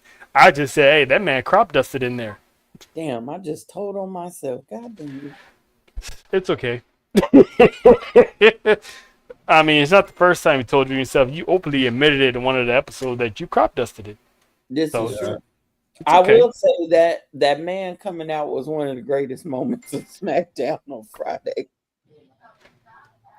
Listen, that was hilarious. Like you said, I forgot Cody was even there because that stole the show. That would have been funny if it was a black guy and he had a can of Lysol.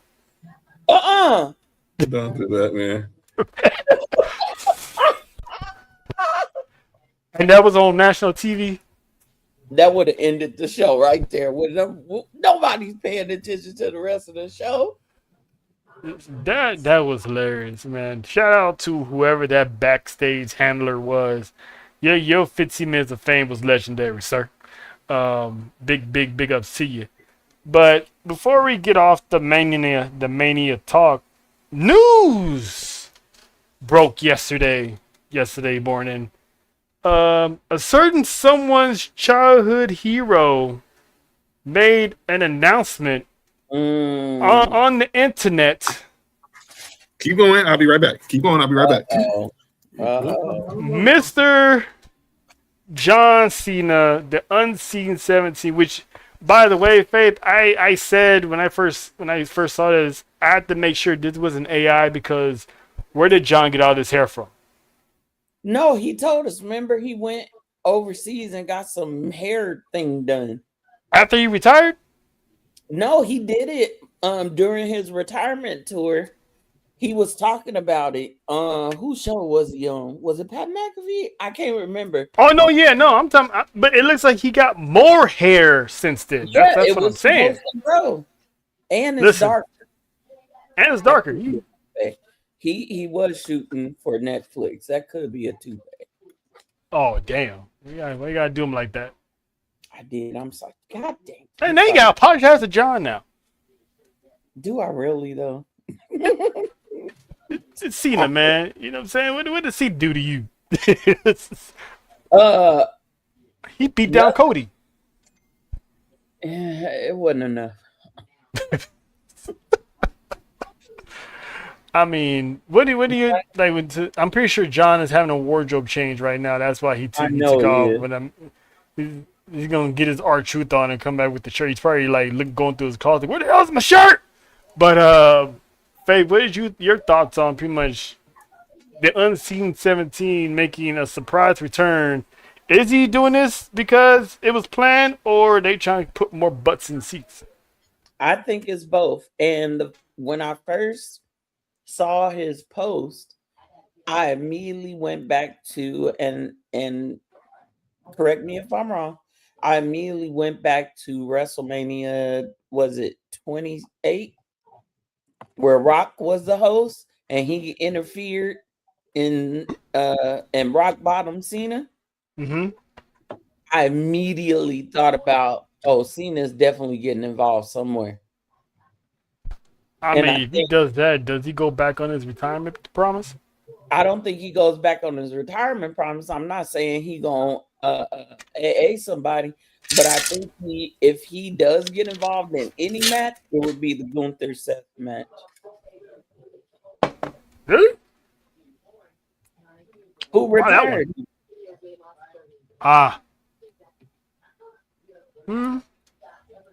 But I think it's cool. It makes sense. They're trying to put more asses in seats. I know they got 4. They just guaranteed 4 for sure. Mm-hmm. Oh, he didn't change? I fully expected you to come out.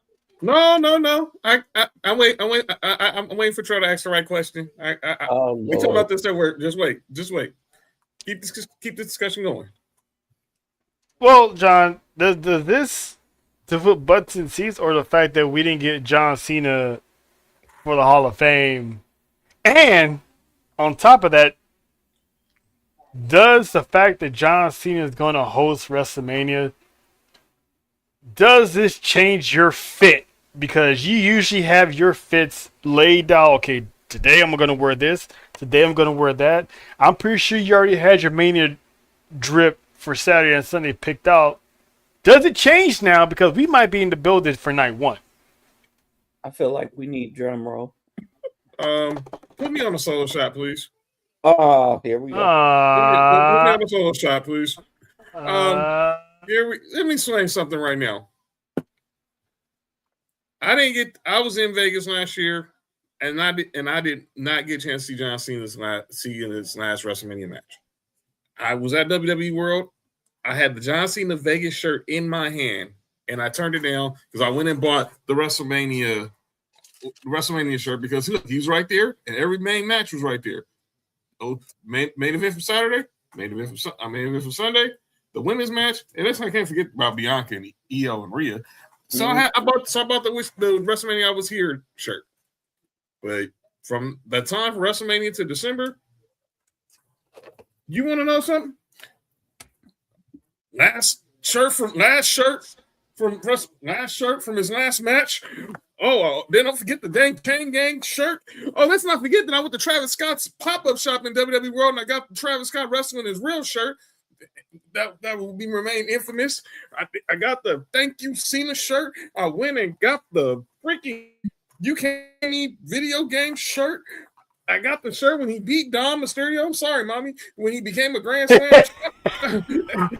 I got another of the last time. What is happening? And then, of course, I had to order the first shirt. Trev got this shirt actually in person. I had to order it and wait 2 months to get this when he was at Intuit Dome. And I'm in LA. And let's not forget, I went and bought these dang hoodies, man. I got the freaking both of the last timers now hoodies right here. You better believe I'm wearing some of this John Cena stuff in Vegas next week. Listen, you know what? I still got the Chain Gang jersey in my closet, so I might have to pack that one. Just because. You better believe I'm wearing some of these John Cena shirts.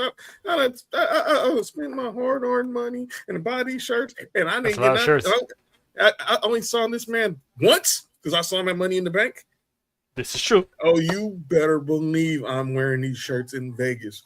And my goodness. Yes. But now on to so that's the main question. So we got that out the way.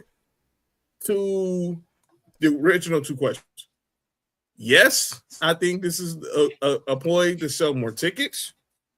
And yes, I do think this is also to make up for the fact that he's deferring to AJ Styles for the Hall of Fame this year. Because, and I don't know if are we going to talk about the rumors about next year's WrestleMania sometime tonight, but we know now that could be that could be a change of pace now. Because of what's going on in our country. Cena getting honored in Hollywood, where he's currently doing his regular smuggler job now. Oh, that's gonna be sweet. Because obviously, what's going on in our country right now. But yeah, I will be wearing these shirts this week in 2 weeks when Fab Four Mania commences in Sin City. And please believe, when I will be here, I will be wearing them shirts in Allegiant Stadium. I will find a way to wear one of these shirts on the plane home. These shirts are going to work and these hoodies are going to work. And let's not forget the WrestleMania hoodie I had on before the show started. That will definitely be there. But yeah, I will be putting these John Cena shirts to work. And not forget that he's probably gonna have a shirt that's gonna be on sale in WWE in the superstore for what he's probably gonna wear when he's hosting. One last Cena merch. Yeah, I'm not screwing up this time, Faith. I'm not screwing up this time. I'm proud of you, Oos. You Listen. wear every one of them damn shirts. Just Goddamn put them right. all on, and throughout Mania, just take one off every 20 minutes. Be like the dude who wears the dude under every jersey at the game. I'm like, man, I'll be sweating up a storm in Allegiant Stadium. But dang it, I'm wearing these shirts this weekend. All right, Yeah. only one I've wore so far has been the Chain Gang shirt with me and Trail with the House of Glory. Shout out. But yeah, these will be put to work. These will be put to work. But what John was alluding to, so there's WWE's already planning on removing Night of Champions from Saudi this year due to the war conflict in Iran. So they're out there, and they still got Crown Jewel as well coming up, and then the rumor of next year's WrestleMania. WWE is rumored to be in talks and considering pulling out of these Saudi shows, and for WrestleMania, it's up in the air of it being in Saudi. However, people were saying they should give it to New Orleans because they owe them one anyway, but they already gave them money in the bank. So from September to April, that's a little bit too close to have them run it back 2 times. But the city I heard Cleveland today also. But the city that's in high contention, and I've said this so many times since this war has broke off in Saudi, I said Los Angeles LA ain't doing nothing next year. And one of the reports are saying that LA is in high contention of getting WrestleMania next year. We ain't doing nothing. We ain't got to worry about flights. We can just leave from the comforts of our own homes and head all the way down there bright and early. That means, the Tejanas, they already been told, start planning your flights for to LAX next year, because now it's gonna be in our backyard now. So think about this: the last four out of the last 5 WrestleManias, LA and Vegas. If this happens, with the exception of Philly, they've been on the West Coast. Yep. Vegas, LA, and Philly in the middle, and all our crew is gonna be here. The Belt Collective, we are here in LA. That's right. Yes. You know what I'm saying? And whichever night we don't go to Mania, John, you know where we might be gonna be streaming at? I wonder where. The biggest party in Baby Bros at downtown Long Beach. Basically, that's our residency right there as far as streaming. That's our home now. So imagine being in a sea of people for WrestleMania. And by the way, tickets, if you're not going to be in Vegas, they do have tickets available right now for their WrestleMania watch party. So get them while they're hot. For those of you that are in California, that's the place to be. If you're in the SoCal area. Tickets are selling out fast because Baby Bros have been selling out every time they do a PLE, and don't think they're not going to sell out for Mania, and they just might have a block party. Who knows? Will sell out, and they will sell out. By the way, they are doing a free party this weekend for NXT Stand and Deliver. If you're in the LA area, obviously I know we know this is Easter weekend, people with their families, but if you want to get out and take kids out someday, that's true. Forgot about that. That's right. You can go there. You can go down to the LBC and also go by and get you a marathon burger, RP Nip. Yeah, listen, man, it's gonna be good. I'm hoping they do that because WWE World's gonna be right there at the convention center next to Staples Center. Right. So that's gonna be easy for me to get there at any time because there's trains and stuff that go there. So LA, get your biggest sales pitch because bring WrestleMania back. We had a good time at 39 when we was able to go to not one night but 2 nights. That was fire. And the fact that we got to worry about TakeOver is just gonna be Mania. Oh hell yeah! Let's be clear. When WrestleMania was here 3 years ago, WWE World wasn't even in existence. It was just WrestleMania Access. Me and Terrell walked in there. We walked in there. It was free. The line was around the building. We got in there probably like 20 minutes after we got off work. Went straight there, and we walked around, saw all the exhibits. Shout out to our boy Kenzie was in the building. Got to the Superstore. But WWE World in LA, it's gonna be happening. It's gonna be right there at the convention center, and that place is big enough to have that. So I got a question. See, I got a question. what up, though? I agree that WWE should pull these PLEs from Riyadh, especially with the current climate of things. But what if they already been in contract and took that money from them? Well, I think there has to be some type of agreement where if the war is ended within a certain period of time, then they still have to be obligated to do it. But if not, they're not going to risk their people. And the prince knows that. If not, then they're going to have to they'll have to come to some type of compromise. But I think if this war is not resolved by the fall, and let me be clear, because sometimes we all know usually WrestleMania, that is when they start promoting for the following year. We saw that we even saw that when it was supposed to be in New Orleans, and obviously we know it got pulled. And then we were at Money in the Bank when they made the official announcement about Vegas, about WrestleMania being this year in Vegas. So it's gonna happen. If they have to back out, they're gonna give them one of the other 4 pillars. They already got the Rumble, so they might give them SummerSlam. I can see it. To prolong it. They might give them SummerSlam. The partnership ain't dying. The partnership is gonna be there. It's either gonna be SummerSlam or Survivor Series, but they gonna get one of the big 4. They're all the big 4. They're all Mania, or they might prolong it to 2028.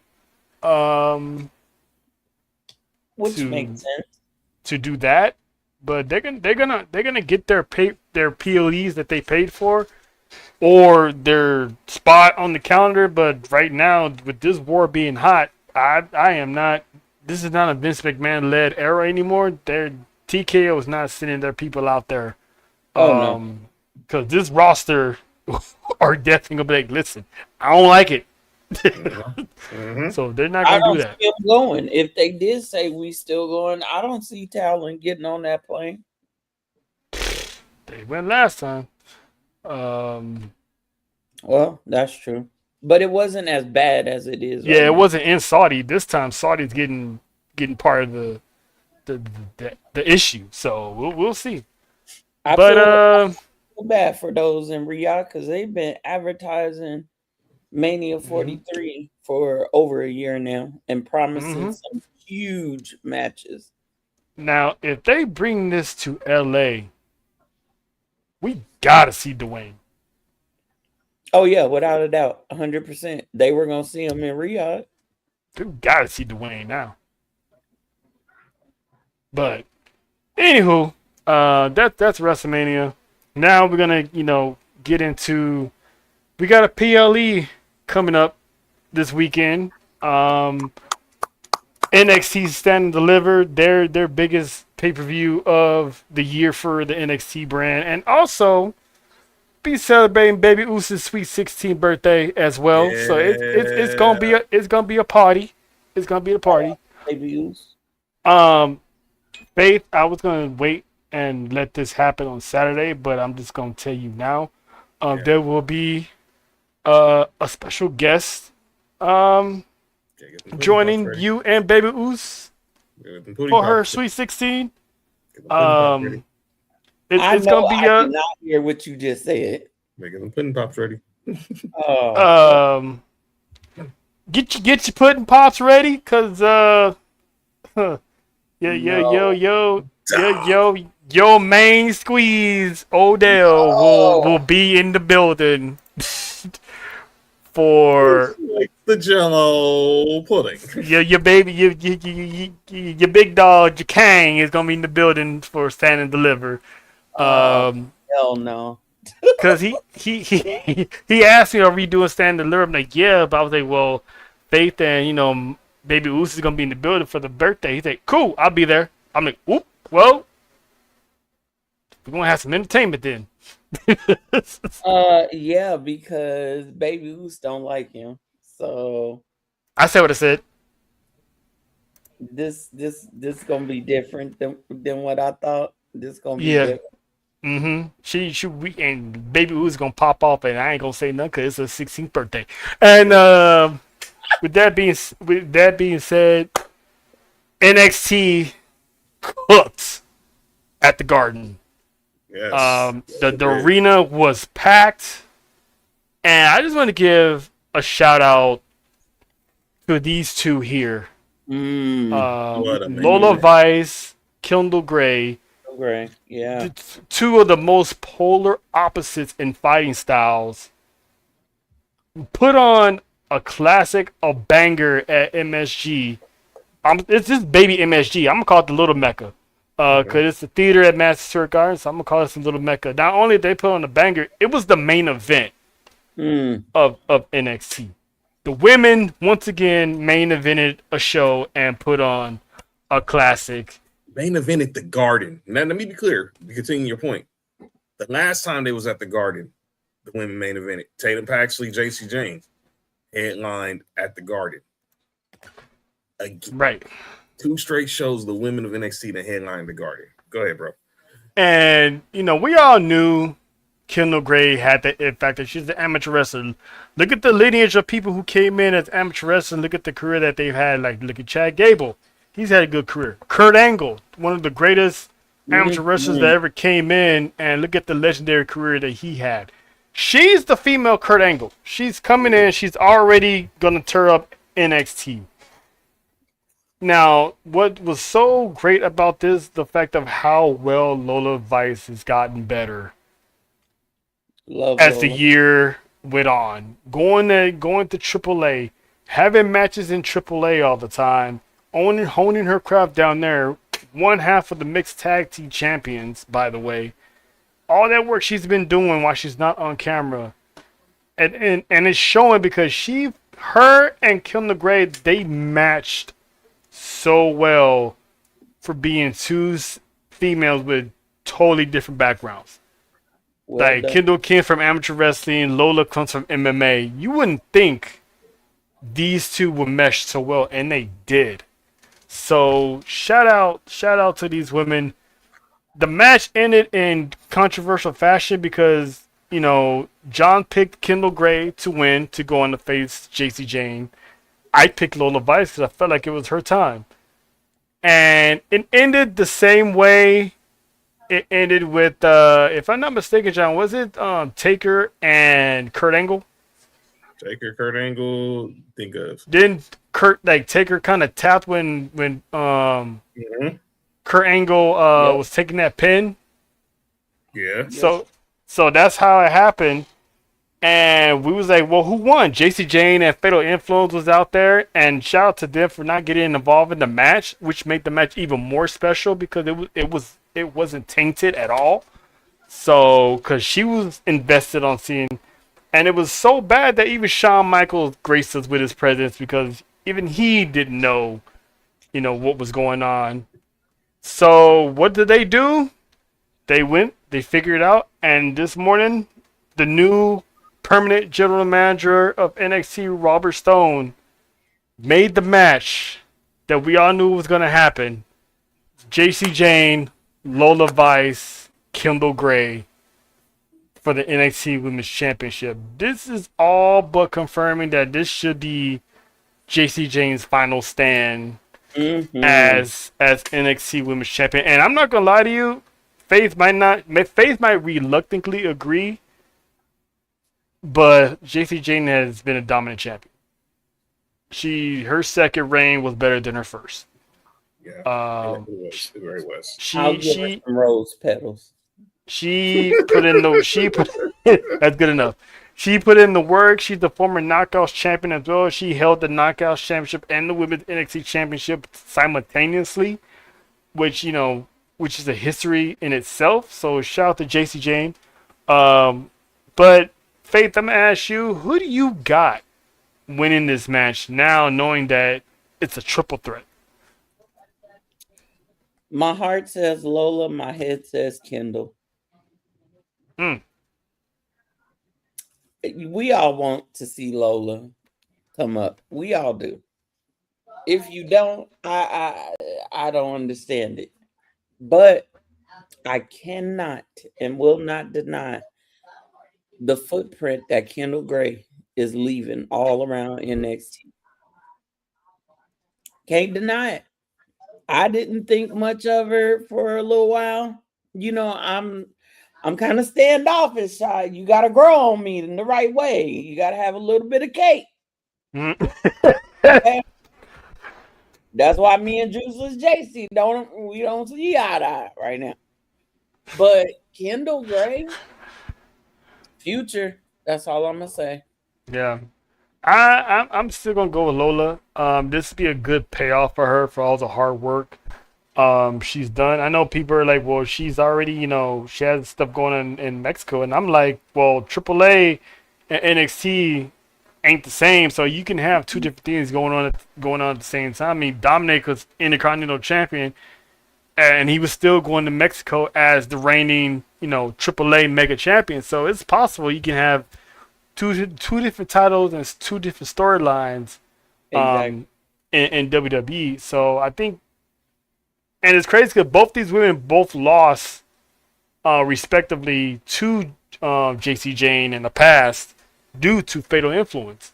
So I'm still going to pick Lola Vice because what a moment. She's on the cusp of making history as being the first Cuban American star to win gold, to win the NXT championship. So she's already going to be staring down the barrel of history. So I'm going to go with Lola Vice. Kendall, her time will be next. Who knows? She might be the one to beat Lola down the road. Who knows? Or she might win a North American Championship from Blake Monroe down the road. So it doesn't necessarily mean she has to win an NXT title off the bat. But I think this would be Lola's moment, leaving Vegas, Fight City, that's known for big time boxing matches, is known for having UFC matches, pay-per-views in that city. So her winning, they're not gonna be in Vegas. I'm just thinking about Vegas, but they're gonna be in St. Louis. But having her win in the Lou, I'm gonna pick her. John, who you got? Man, this is tough because my theory is like Faith. My heart is telling me Lola, my head is telling me Kendall. But this time I'm gonna go with my heart because I just saw how. I just think maybe this is Lola's time. Maybe she is gonna be a double champ.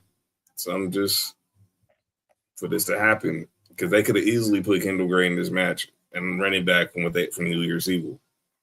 They could easily did Local Vice and ran it back from No Mercy. But putting them both in there, I'm thinking it's going to be Local Vice this time. I think we'll get some gold in Vice City. Because, like you said, a lot of people saying she can go down there to AAA. Maybe she might stop Flammer. You just want to see double the cakes. I ain't mad at you. La Toxicas. I was about to say, what happened to his speaking? He my bad. He had one of these. Yeah. My bad. The Toxicas, Flammers, who's going to approach 1,000 days as Reina Del Rey's champ celebration next Saturday. Waiting for my invitation. Damn you, Parker. I'm saying, but I think Lola's pulling it out. I'm gonna give it to Vice City, and she's been just named an NXT superstar of the month. Was it breakout star of the month or something recently? But yeah, this is her time. Speaking of her time, the Heartbreak Kids' biggest homie is pulling up to the Lou. You good? Sexy Red is pulling up. She might be She might be the host. I don't know, but expecting some unneeded, unwanted twerking going on. When she arrived, and I mean I find it hard to believe that Shawn Michaels actually sat there in that room and listened to her entire album. But anyway, he lying. Listen, her and Shawn, if this was peak Shawn Michaels, yeah, he would have ran that. Anyway, wow. But yeah, Sexy Red is gonna be in the building. I don't know if she's gonna be hosting, but she's definitely gonna be in the house. So because she's from the Lou. So there's plenty of celebrities you could have got from damn Lou. Then they're gonna call Nelly St. Lunatics. Hey man, that'd be cool. Then we get to see Ashanti's fine ass on TV. Anyway, as much as I would love that, they would Nelly. If they was calling Nelly, Nelly's going to the Big Show. No offense. Offense to put NXT. Cedric the Entertainer and Booker T in the same room. I don't think I can. Now imagine them on commentary. I can't. I don't think my heart can handle that. Have them both singing Joe Hendry song. I believe in Joe Hendry. Yeah, Booker T was really mad that that he didn't get a chance to see Joe Hendry song. Yeah, because he's like, oh, here we go.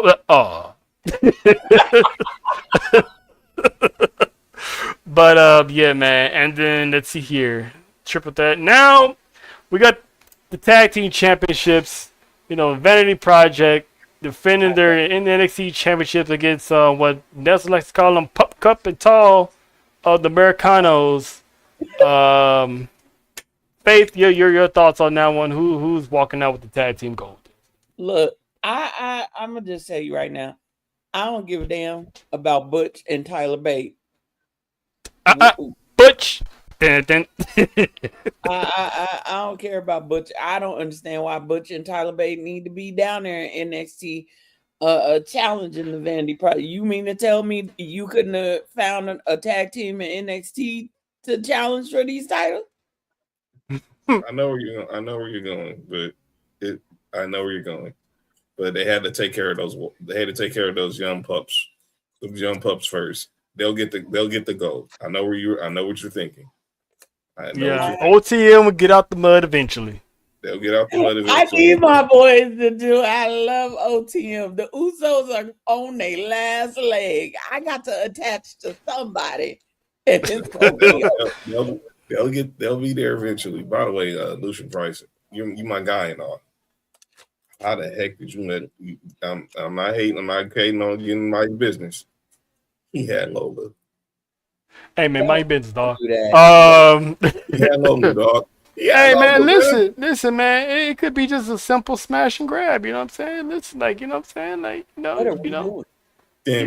Priest. Damian Priest is Puerto Rican too, so she found the look. Come on, man. Just saying, man. The brothers have one, man. The brothers have one, dog. Listen, it could have been just a smash and grab, man. Can't be nothing wrong with that, man. Maybe they were just dating and because could be dating. She set her eyes to bigger things and she attached herself to a former world champion. It is what it is. Bigger things where? Listen, I ain't going there. Easy there.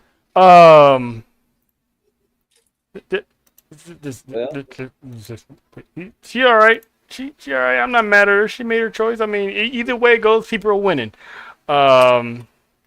But yeah. So John, who you got winning this tag team match? I mean, you got Pup Cup and Tall, or are you gonna go with the OC? Nah, I'm going with Bravo and Rayo. Let me go. Look,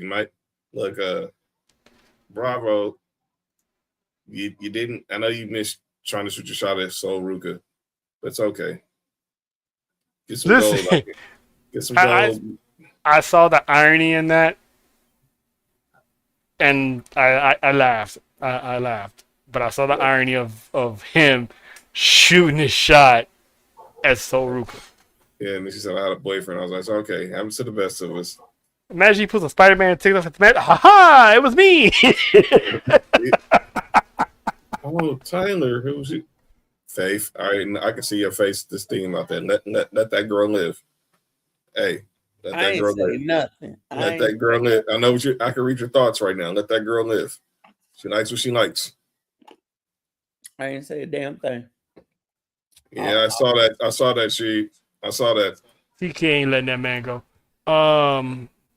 But yeah.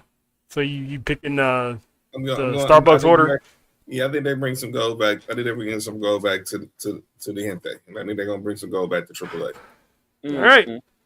And then this Sunday is the return of Johnny Takeover as him and Miles Bourne duke it out for the North American Championship. I'm going with Baby Orton. I don't see him losing to Gargano. Gargano's gonna put him over, give him a run for his money, and then he's gonna go back laying on his stomach when it's all over. I agree. Oh my God. Faith? I'm sorry, I got distracted by Nessa's comment. She like them short. Maybe he gets most. Hey. Listen, sometimes it is about the motion, man. But I mean, he's a big, strong boy for a reason. So he probably be packing her up all the time for his height. You never know. Ain't no telling. He knows how to know what to do when somebody is on his shoulders. No, what he did was he was a surfboard. But anyway, go ahead. Yeah, she was a surfboard, all right. I bet he got her soul snatched that night. Oh, Baby Oos just walked in. Anyway. Hey. She's sad because I'm with you. I'm with you on that one because it's gonna be good to see Johnny take over one last time. But yeah, I think baby RKO gets put over, and he's gonna learn a lot being in the ring with Johnny Gargano. Mm-hmm. He's gonna learn a lot being in the ring with Johnny Gargano for sure. And Miles Bourne needs to soak this moment in because you're going in there with arguably one of the men who's probably on the Mount Rushmore of NXT. And is. Arguably, and yeah, NXT Grand Slam champion. That's right. That's right. So, and obviously, look, I know you see what your ladies doing on Monday nights. Keep that momentum on Tuesday nights. Yep. Yeah. So, Baby Orton. Huh? I heard what Johnny said. Yeah. Careful what you wish for. Mm-hmm. I heard when he said that, I felt something. I felt a tingle in my cheek. Wait, whoa.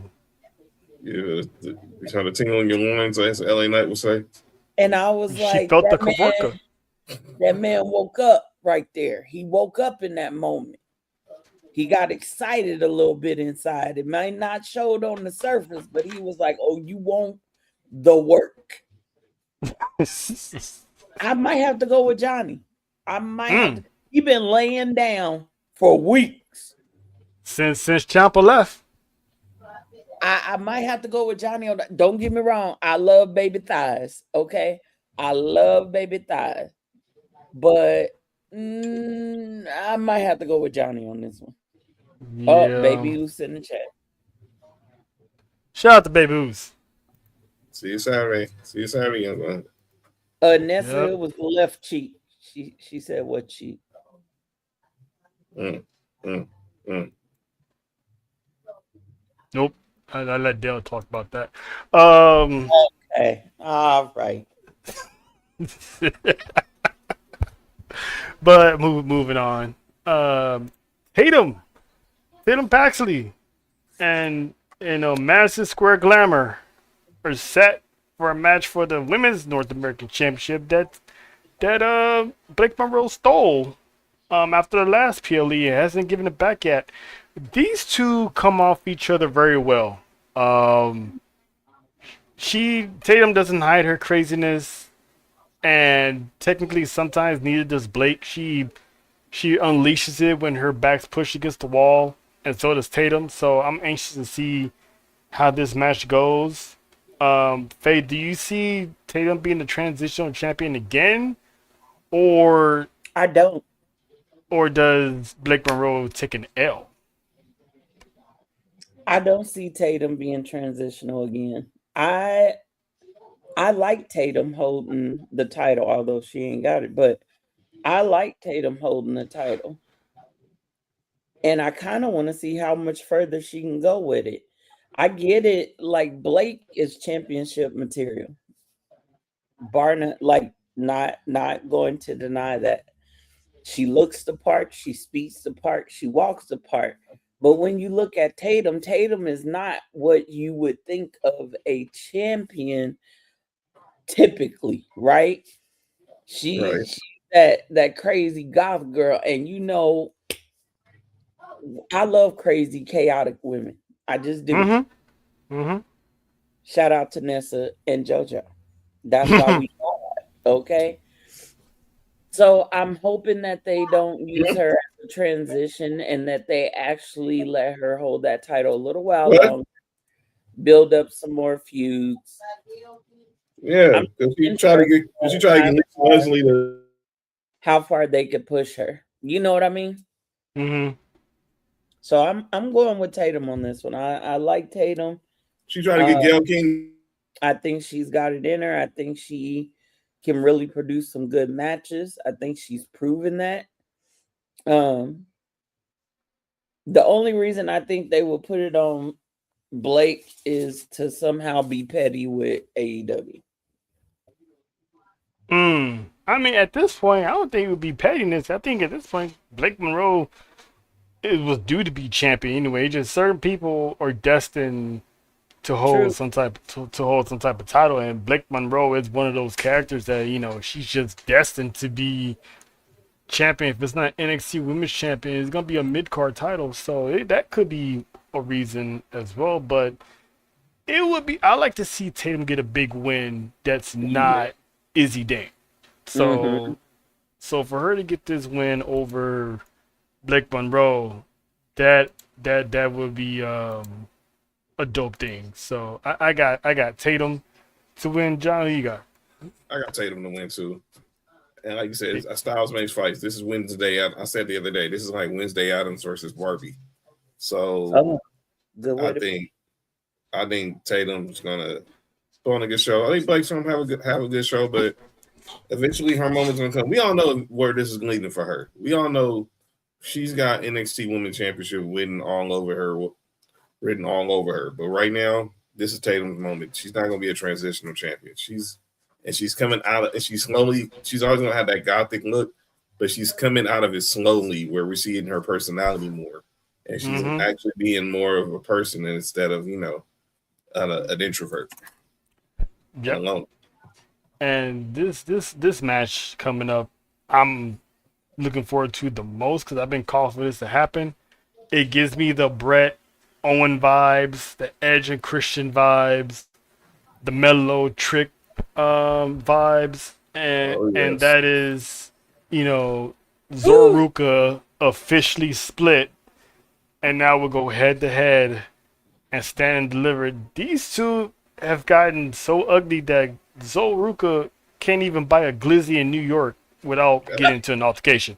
That's crazy. Zarya said no glizzy for you. So I've been calling for this split. I've been calling for this split since the summer. Probably a little bit before that. Because the writing was on the wall the moment Zarya lost Souls. I think it was the North American Championship. Ever since then, and they were teasing until the spear finally happened. Is this Sol Ruka's last stand at NXT? Or do we get a blow off match afterwards? But I got Zarya finally getting out of, I guess you can call it Big Sis. I don't know how who's older than who, but I guess as far as star power wise, getting out of Big Sis's shadow and finally covered her path of destruction of her own. John, who you got? Whew. It's reminding me of Trick and Mello.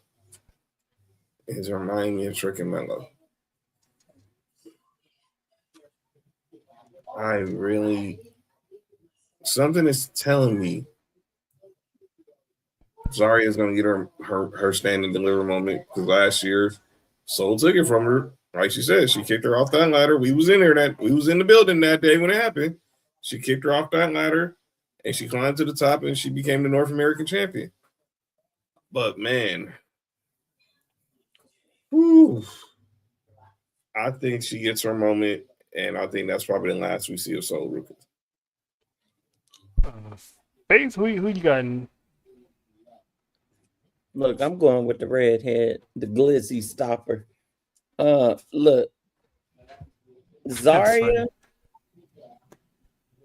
I think Zarya, whoever loses, and I was listening to Humble Roses earlier, and I agree with them. Whoever loses is going to the main roster. It's time for Sol Ruka to go to the main roster. She don't need to be in NXT anymore. They tested her out on the main roster. She got great feedback from the audience. She looked great. She felt like she was meant to be there. Zarya, I don't feel is anywhere ready to come out of NXT at this time, but I feel like Zarya could dominate in NXT at this time. Mm-hmm. Like, she's not having to be the nice little cutesy friend that's doing TikToks and all that. Let her be the damn beast she's meant to be. That's why I hope she doesn't get called bitches. up. That's why, because that's why I hope she doesn't get called up, because no matter who wins out of Kendall and Lola, they need a heel that's gonna be chase her. That's gonna be on their necks. Chase that champ. And Zarya needs to be that person. I agree. So I'm going with Zarya. Because I think JC Jane's gonna be on her way up too. Yeah. Now the question is, how do you disperse Fatal Influence? It's easy. You know, she lost. They turn her back on her, and she gets called up, and they stay behind, and they go their own way, or they become a tag team. But technically, you don't really need a story. I agree. Then you got these people. There's some of these Fatal Influence loyalists. Well, y'all know, if they should just let Fallon be the one who dethroned JC. Nah, I mean that would have been cool, but no, it's not the same. The leader's gonna fall, and they're just gonna be like Triple H when Shawn fell against Stone Cold. Mm-hmm. Shawn dropped the ball. Now it's in my court. JCJ is gonna lose, get called up, and that's gonna be Fallon, calling the shots either in the tag team or they just go their separate way. We gonna find it. But I do have a question though, because earlier I said that they need to defend their Women's United States Championship at WrestleMania. Mm-hmm. What if they have an open challenge with Julia and Sol walks to the door in Vegas? I can see it. Ooh. And wins the United States Championship. I wouldn't mind it. And then you set up the feud between Julia and Kiana, because she lost. Or you have Kiana Coster. One of the two. I like how you think so. Sol Ruka arrive on the scene, win a championship. She's already elevating the Women's United States Championship. And she's a rookie. I like the way you think. Put a little lemon pepper, a little sage on that. Cooked it real good. I like that.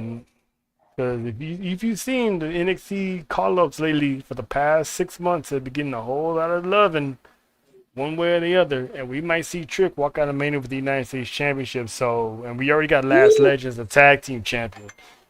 So I got a bone to pick with Trick.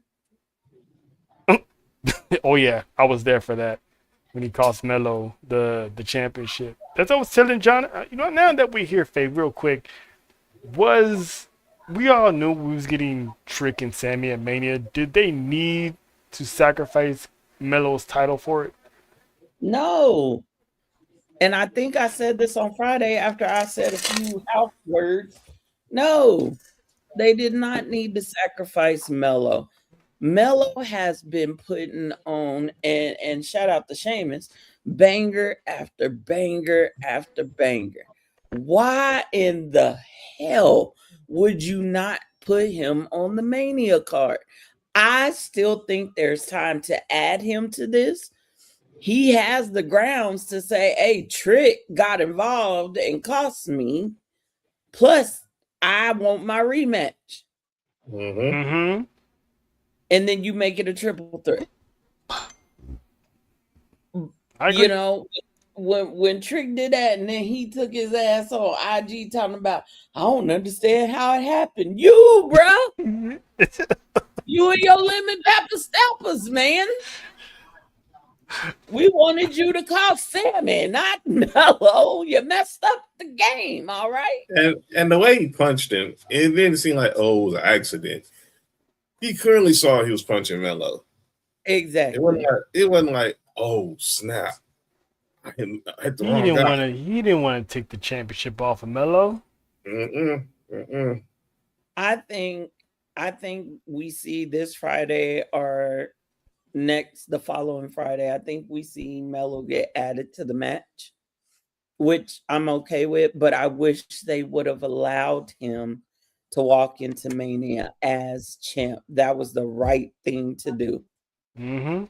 You mean to tell me you took this title off this man to put it on Sammy for a couple of weeks? We all know where it's going. We all know where it's going. It's going on them lemon pepper steppers. We already know. And I was telling John earlier, they got a possibility of ending WrestleMania horrible by not only not having Melo get his moment, but also not have Trick win. Oh God! Oh, we rioting. I'm sorry. Well, I said it this: Sammy ought to take a lot of heat, whether it's kayfabe or real. You like a dude. You like a douche right now. Here's a possibility that could happen that I'm hoping don't happen. Melo, Trick, Oba don't have their Mania moment. Oh well, we rioting for real. I don't think it can't be that extreme. Don't even give me. No, I'm trying to even put. I'm not even going to even process that. But I know what you're saying. If this is Vince, that's a high possibility that would have happened. But I think 2 out of 3 might happen. I agree with you. I don't see them not having Trick walk out. Trick ain't losing that Mania. He's got too much. He's over too much right now. And I think the company sees the value in him. And what a better test for Trick than to put a mid-card title on the main roster and see what he can do. Mm-hmm. Exactly. But you didn't have to take it off of Melo. That's all I'm saying. No, you didn't. This is facts. Put it on damn Sammy for what? Sammy, turn the man heel now, or just let him go on vacation for a while. Like, I don't know about everybody else. I'm sick of Sammy. Yeah.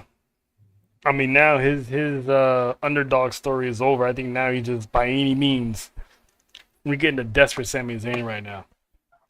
And we've already seen the desperate Sami Zayn back in the Thunderdome era. Yeah. But this one's even more dangerous because I think he's starting to hear voices. Randy told him, just go ahead and listen to the voices. He hasn't turned back since.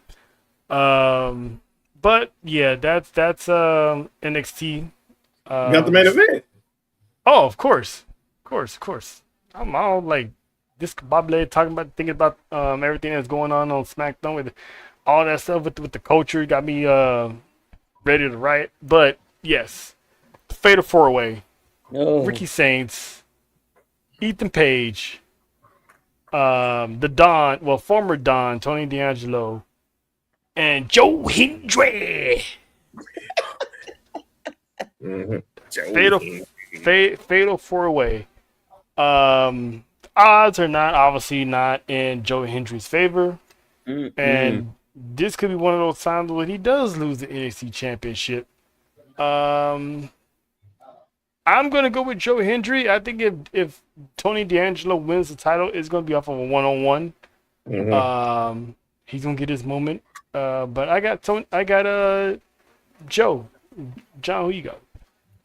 It better be Joe because I got a meet and greet with him on Friday. I want to hold the NXT title, so I'm being real. If he's able, if I I would love to hold the NXT title, but yeah, selfishly, I'm thinking Joe.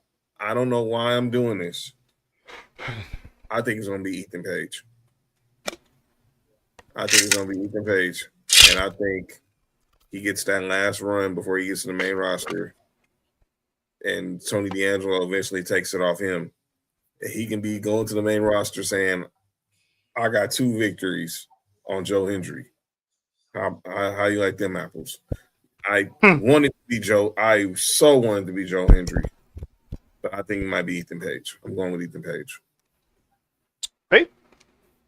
You know, Biggles, great minds think alike. I was rooting. I ain't gonna lie. I was rooting for Ethan Page to win this one. And then also it's kind of like I said before, my heart wants one, my head says another. My head said Ethan, my heart said Joe, and I was all I believe in Joe Hendry until a certain person got added. And then I didn't want to believe no more. Tony D, I got to go with him. Oh wow. I got to. He came back too strong. He came back too strong. Looking like the Downey man on times 20. He came back too strong. Okay. I think I get it. He could wait a little bit longer. And Ethan could get it. I get what you're saying, Big Goose. But I got a feeling. I got a feeling on this one. I think they're gonna give it to Tony. That'd be cool. Because then it's gonna be like, who's gonna take it off of Tony? So that'll be have him be dominant right now because he's basically about to break up Dark State because they're taking L's after pretty much all of them getting taken out by Tony D'Angelo. So these pretty much got into their head that they can't even be a cohesive unit right now. What if you can't beat them, join them type scenario? We've seen that on the main roster with Jay, B-Fab, and Meechin. What if Dark State became Tony D's backup? I don't know. Maybe not all of them, but maybe a couple of them. Who knows? Does Tony D'Angelo trust the guys that basically essentially broke up the D'Angelo family? I don't know. We've seen stranger things happen because how the hell Bronson Reed end up with Seth? Touche. Because Seth was like, I ain't trying to get no more of them 10 tsunamis, so I'm going to have you on my team. That's a good enough reason. He said, you ain't going to pancake me no more on live TV. No. That man, listen, Seth got that work like nobody else's business. Ain't nobody pick 6 Ricky. head Saints. I'm sorry, that 4 head diabolical. Nope. I don't see him nor Ethan getting that win though. I think Ethan's going to the main roster after Mania. Be right there, and if they play their cards right, be right there with Chelsea. Please put them back together. Because she's been lobbying for him for a call up since they pretty much got together on NXT. So she's been actively trying to help get that man on SmackDown. So, because I think Ethan Page has done all he can do in NXT, so I think it's a perfect time. I think he's ready for that main roster run. I agree. But I just got a feeling they want. I think Sean wants to get him one more run before he lets him off the chain. What if he's the greatest Canadian to ever live, goes over there and somehow, some way later on in the year wins the United States Championship? Oh my God! Ooh, Ethan and Trick again, huh? Okay. You know what I'm saying? Like, I beat you. So I'm loving how NXT storyline is graduate into the main roster, and they can easily go back and revisit it. Well, it all started here, type of thing. So Right. I can't wait for that. But yeah, man, that's NXT rundown. Takeover this Saturday. Also, Baby Uso's Sweet 16. So the fact that she chose to hang out with us on her birthday as a request to moms. So shout out to moms for making that possible. So You just said yeet. yeah, so it's gonna be heavy, but I will be remiss if I didn't say, happy RKO Day to the one and only, Randall Keith Orton, celebrating his birthday, and his wife ain't right for on the prank that she did, since his birthday happens to fall on April Fool's Day. That's wild. She's a cold piece of work for that, because that man was like, ooh. Happy birthday, Mr. Thighs. Oh my God. Happy birthday. Okay, Faith Monroe. Oh, Ooh, not Faith Monroe. Okay, Faith Monroe. I see what you're doing. happy birthday. Listen to the voices and kill Cody to you. Wow. And with that being said, This is what we doing. We doing this. What we doing? I made this song. You like it or what? How about new? Yeah. all right. So I really don't. I think we all gonna have the same. This is what we're doing. Yep. So John, the floor is yours. I mean, I'm just gonna go out and say the IWC. Well, actually, no. I'm not gonna say IWC. Fans in general, listen up, because this one kind of hit me to the core. Because this is wifey here. People are messing with. John. Ladies and gentlemen, boys and girls, children of all ages. If you didn't know, you better ask somebody. Stop harassing fans, wrestlers, when they're in the freaking airport. What are we doing? So if y'all don't know the story, Stephanie Valkyrie, while she was at the airport Monday night, was getting harassed by a fan. I think a fan chased her down trying to get picture, autograph, and she honestly, it was her birthday, by the way. Happy belated birthday to her again. And she wasn't feeling well. And this fan just kept saying some real nasty things to her, and just suspect that she was going to cave and have a photo op and autograph, and she didn't.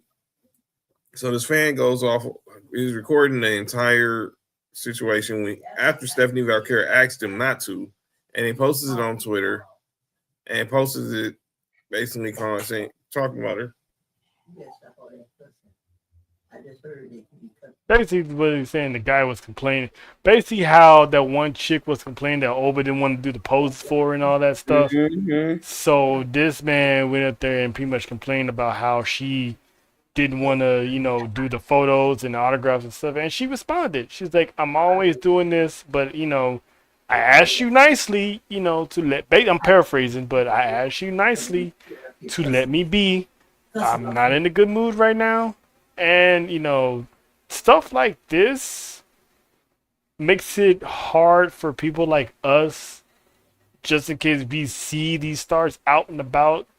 Because if you politely ask them, sometimes 9 out of 10 times, they'll be gracious to either give you a photo or have a little quick, conversation, and then be on about their day. If they say no, they're not feeling well, or whatever the case may be like, all right, have a good day, happy birthday, by the way, or, hope you feel better, stuff like that would have made her day or something. But to harass her on her birthday, and shout out to Miles Bourne for sticking up for her, reassuring her that, she's the greatest, she's this, she's that, making sure that she felt loved. Because not all fans think that way. So especially with these, it's one thing to bother a male wrestler, but these female wrestlers, people are really, really going overboard here. Because let these ladies live, because now that's pretty much coming off as, like John said, harassment, sexual harassment, whatever the case may be. Because take it from us, there was a stalker incident doing the Money in the Bank meet and greets that pretty much we were supposed to meet Roxanne. We did, but security was so tight on Roxanne that she wasn't able to just be herself unless there were kids involved, because they're kids. Right. But other than that, you couldn't shake hands. There's no fist bump. There's no nothing. You just walk up, say hi, and you just stand there. You can tell by the photo that she's mentally like one of these people could be that person, or who else is gonna what I'm saying. So you're ruining it and making it worse for everybody else. Like if they don't want to, they don't have to.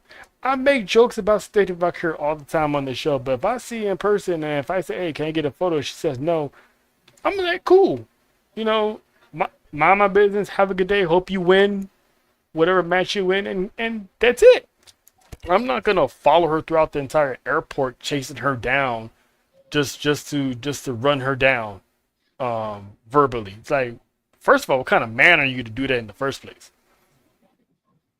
So it's there's a lot of sickos out there that needs help, because all it takes for her to get out of her character and slap the piss out that man and wind up losing her job and her titles and not be employed because one male wants to embarrass the rest of the species. Can you even call him a man at that point? No, he's a virgin. Adam Pearce, in his brilliant rant today, said, you bring stacks of baseball cards and expect me to sign every single one of them, and then when I don't, you get upset. We've heard Adam say it. I just saw the footage. Liv Morgan, when she was heading to the ring to cuss out Stephanie, a fan grabbed her aggressively. Yeah, that was crazy. You did it to CM Punk. You did it to Cody Rhodes. Rhea Ripley. You did it to Rhea Ripley when all them men surrounded her. If she lost her mind and beat the hell out of all of them, you deserved it. You did it to Oba. You want him to sing and dance for you. That is a big, old, meaty Nigerian man. And you want him to sit up here and hold pom-poms. Your mama should have taught you better. One day, one of these wrestlers is going to say, fuck it. Because they tired. They're exhausted. You don't know what is. I'll say it like this. You got what's going on in their professional life. You don't know what's happening in their personal life that could be stressing them out, pushing them to the point. Mm-hmm. And then here you come with your unspecial ass asking for autographs and hugs. They knock you out, bust your fronts out. Oh, well. And didn't Keanu just do that to a crowd member?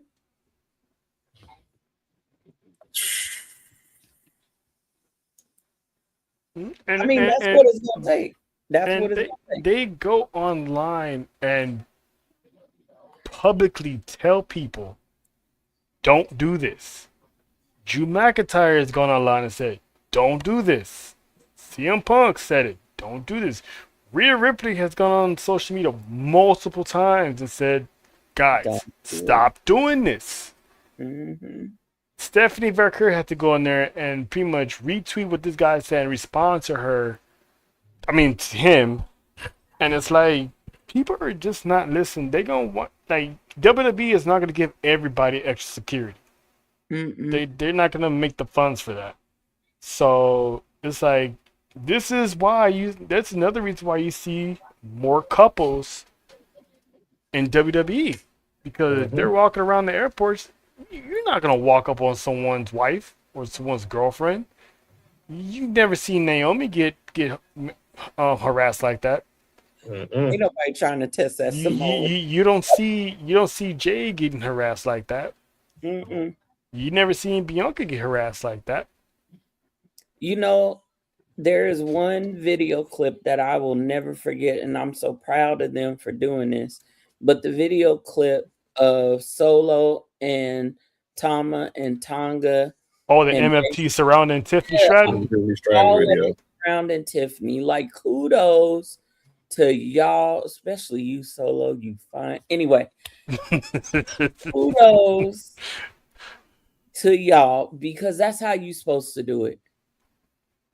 That's how you supposed to do it. And I could see some of the women, if they saw one of their male counterparts being harassed, I could see some of the women doing it for the male. Like, come on. Like, Yep. stop doing it. You gonna push the button too far. Who was it? Was it CM Punk that said some fan followed them from the airport to their hotel? Damn. And he was like, I'm with my wife. He was with AJ.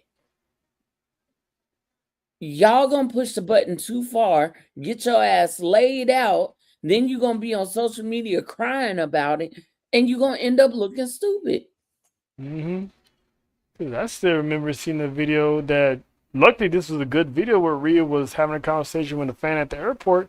You know, nothing disrespectful. They was having a conversation. KO just walked by that. Are you good? Yep. Because it's like, people get overzealous when they see these.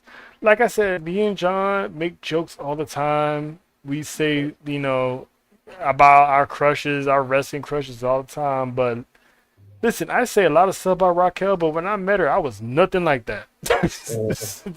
I was like, how you doing? Took the photo, you know, had a little mini conversation with her, and that was it. It's like, you got to know how to conduct yourself when you're around celebrities. Look, I will tell you this. AEW comes to my city all the time.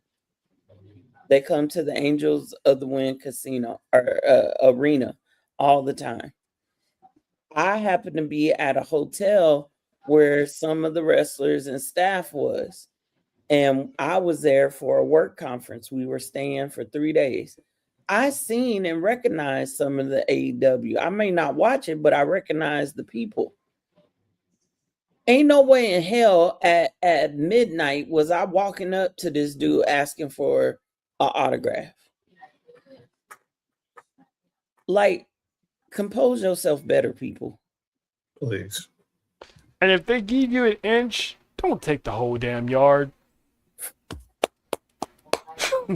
If they stop and be like, all right, sure. One item, they'll be holding up, okay, and this, and then sign, can you sign this shirt? Or can you sign this football? Or can you sign, it's like, listen, if they're nice enough to stop and talk, cool. Because I seen a video where Roman was coming out of a steakhouse, you know, and, you know, people was out there waiting for him, and I think a guy wanted an autograph, and Roman kind of brushed him off. And he was like, "Oh, actually, real quick question, Roman." And you know, he acknowledged him, and he was answering his questions about, you know, his workout regimen and all that stuff. And then after that, the guy was like, "Thank you for your time," and that was it. He didn't keep harassing Roman or keep trying to ask questions. Got his question, and Roman went on to sign a few autographs. So that's how you need to conduct yourself when you with these people, because again, you're making it bad for us. Absolutely. The good people who are trying to get these interviews. Shout out to Adam Glenn because he interviewed Cody too. Adam Glenn is a well-known comedian and street journalist. Oh, excuse me, and he's interviewed some top folks. So shout out to him on being professional. Yep. I mean, listen, we're on the verge of some big things, and Justin, we're gonna be extra professional in Vegas because yeah, we got some dungeon business to take care of this weekend, and so we get to meet Natty. All four of us gonna meet Natty WrestleMania weekend. So looking forward to that because she basically somewhat knows of us. So, you know, shout out to Midas for granting us that interview because that pretty much gonna open a whole lot of exposure to a whole lot of people, and you know, we're humbled and also excited for what's to come. So, but you know, that's it for, you know, this week's episode. You know what I'm saying? Like I said, the Tejanos on the world deserve a night off. They should be back Monday night. Faith, shout out to you for pulling up tonight to talk some more business and whatnot. And we got Stand and Deliver this weekend. 4 p.m. Pacific, Standard Time. Come join with us. We're gonna have the Fab, probably the big three, Fab Four, which iteration of us is gonna be here. We got Dale coming in, we got Faith popping in, and Baby Oos to celebrate her Sweet 16. So it's gonna be a fun party. So we'll see y'all this Saturday. I may pop up on Friday. Who knows? Catch me Best in the World podcast tomorrow. Me, Dale, and the gang. We're gonna get ready for more NXT talk as well as other news and rumors that is gonna pop up. And shout out to the Chop Up. Oh man. Oh man. One of the funniest shows on Tuesdays, outside of Sports for You. Because man, listen, so much fun. It goes down on Tuesdays. And shout out to Faith. She's being an honorary member in the Jack TV games. You almost won that one, Faith. You almost came in clutch, but Will got you. We did. I was so close. Can I make a real quick announcement? Yeah. If you guys weren't watching Acknowledge the Dynasty on Monday, at the end, I did announce that I will be leaving Acknowledge the Dynasty. My last live stream with them will be May 9th. Come hang out with me for my last stream on May 9th. Come hang out with me for Mania. If you ain't here with my oozes at Sports for You, come hang out with me, especially on May 9th. I just want to chill, have a good time, no tears, just straight fun. Rock it till the wheels fall off. But yeah. Yeah, I got to get in contact with Leslie and Monty and see if they want to do a collab for Backlash, because that's we all gotta be there. Mm-hmm. we all gotta cause chaos one last time for now. Absolutely. For now. So with that being said, y'all enjoy the rest of y'all wrestling week. I am Trail Dash John, and the woman with the Roman Reigns background is the one and only Wrestle Faith, and we will see y'all on Saturday for Stand and Deliver. It's the legend.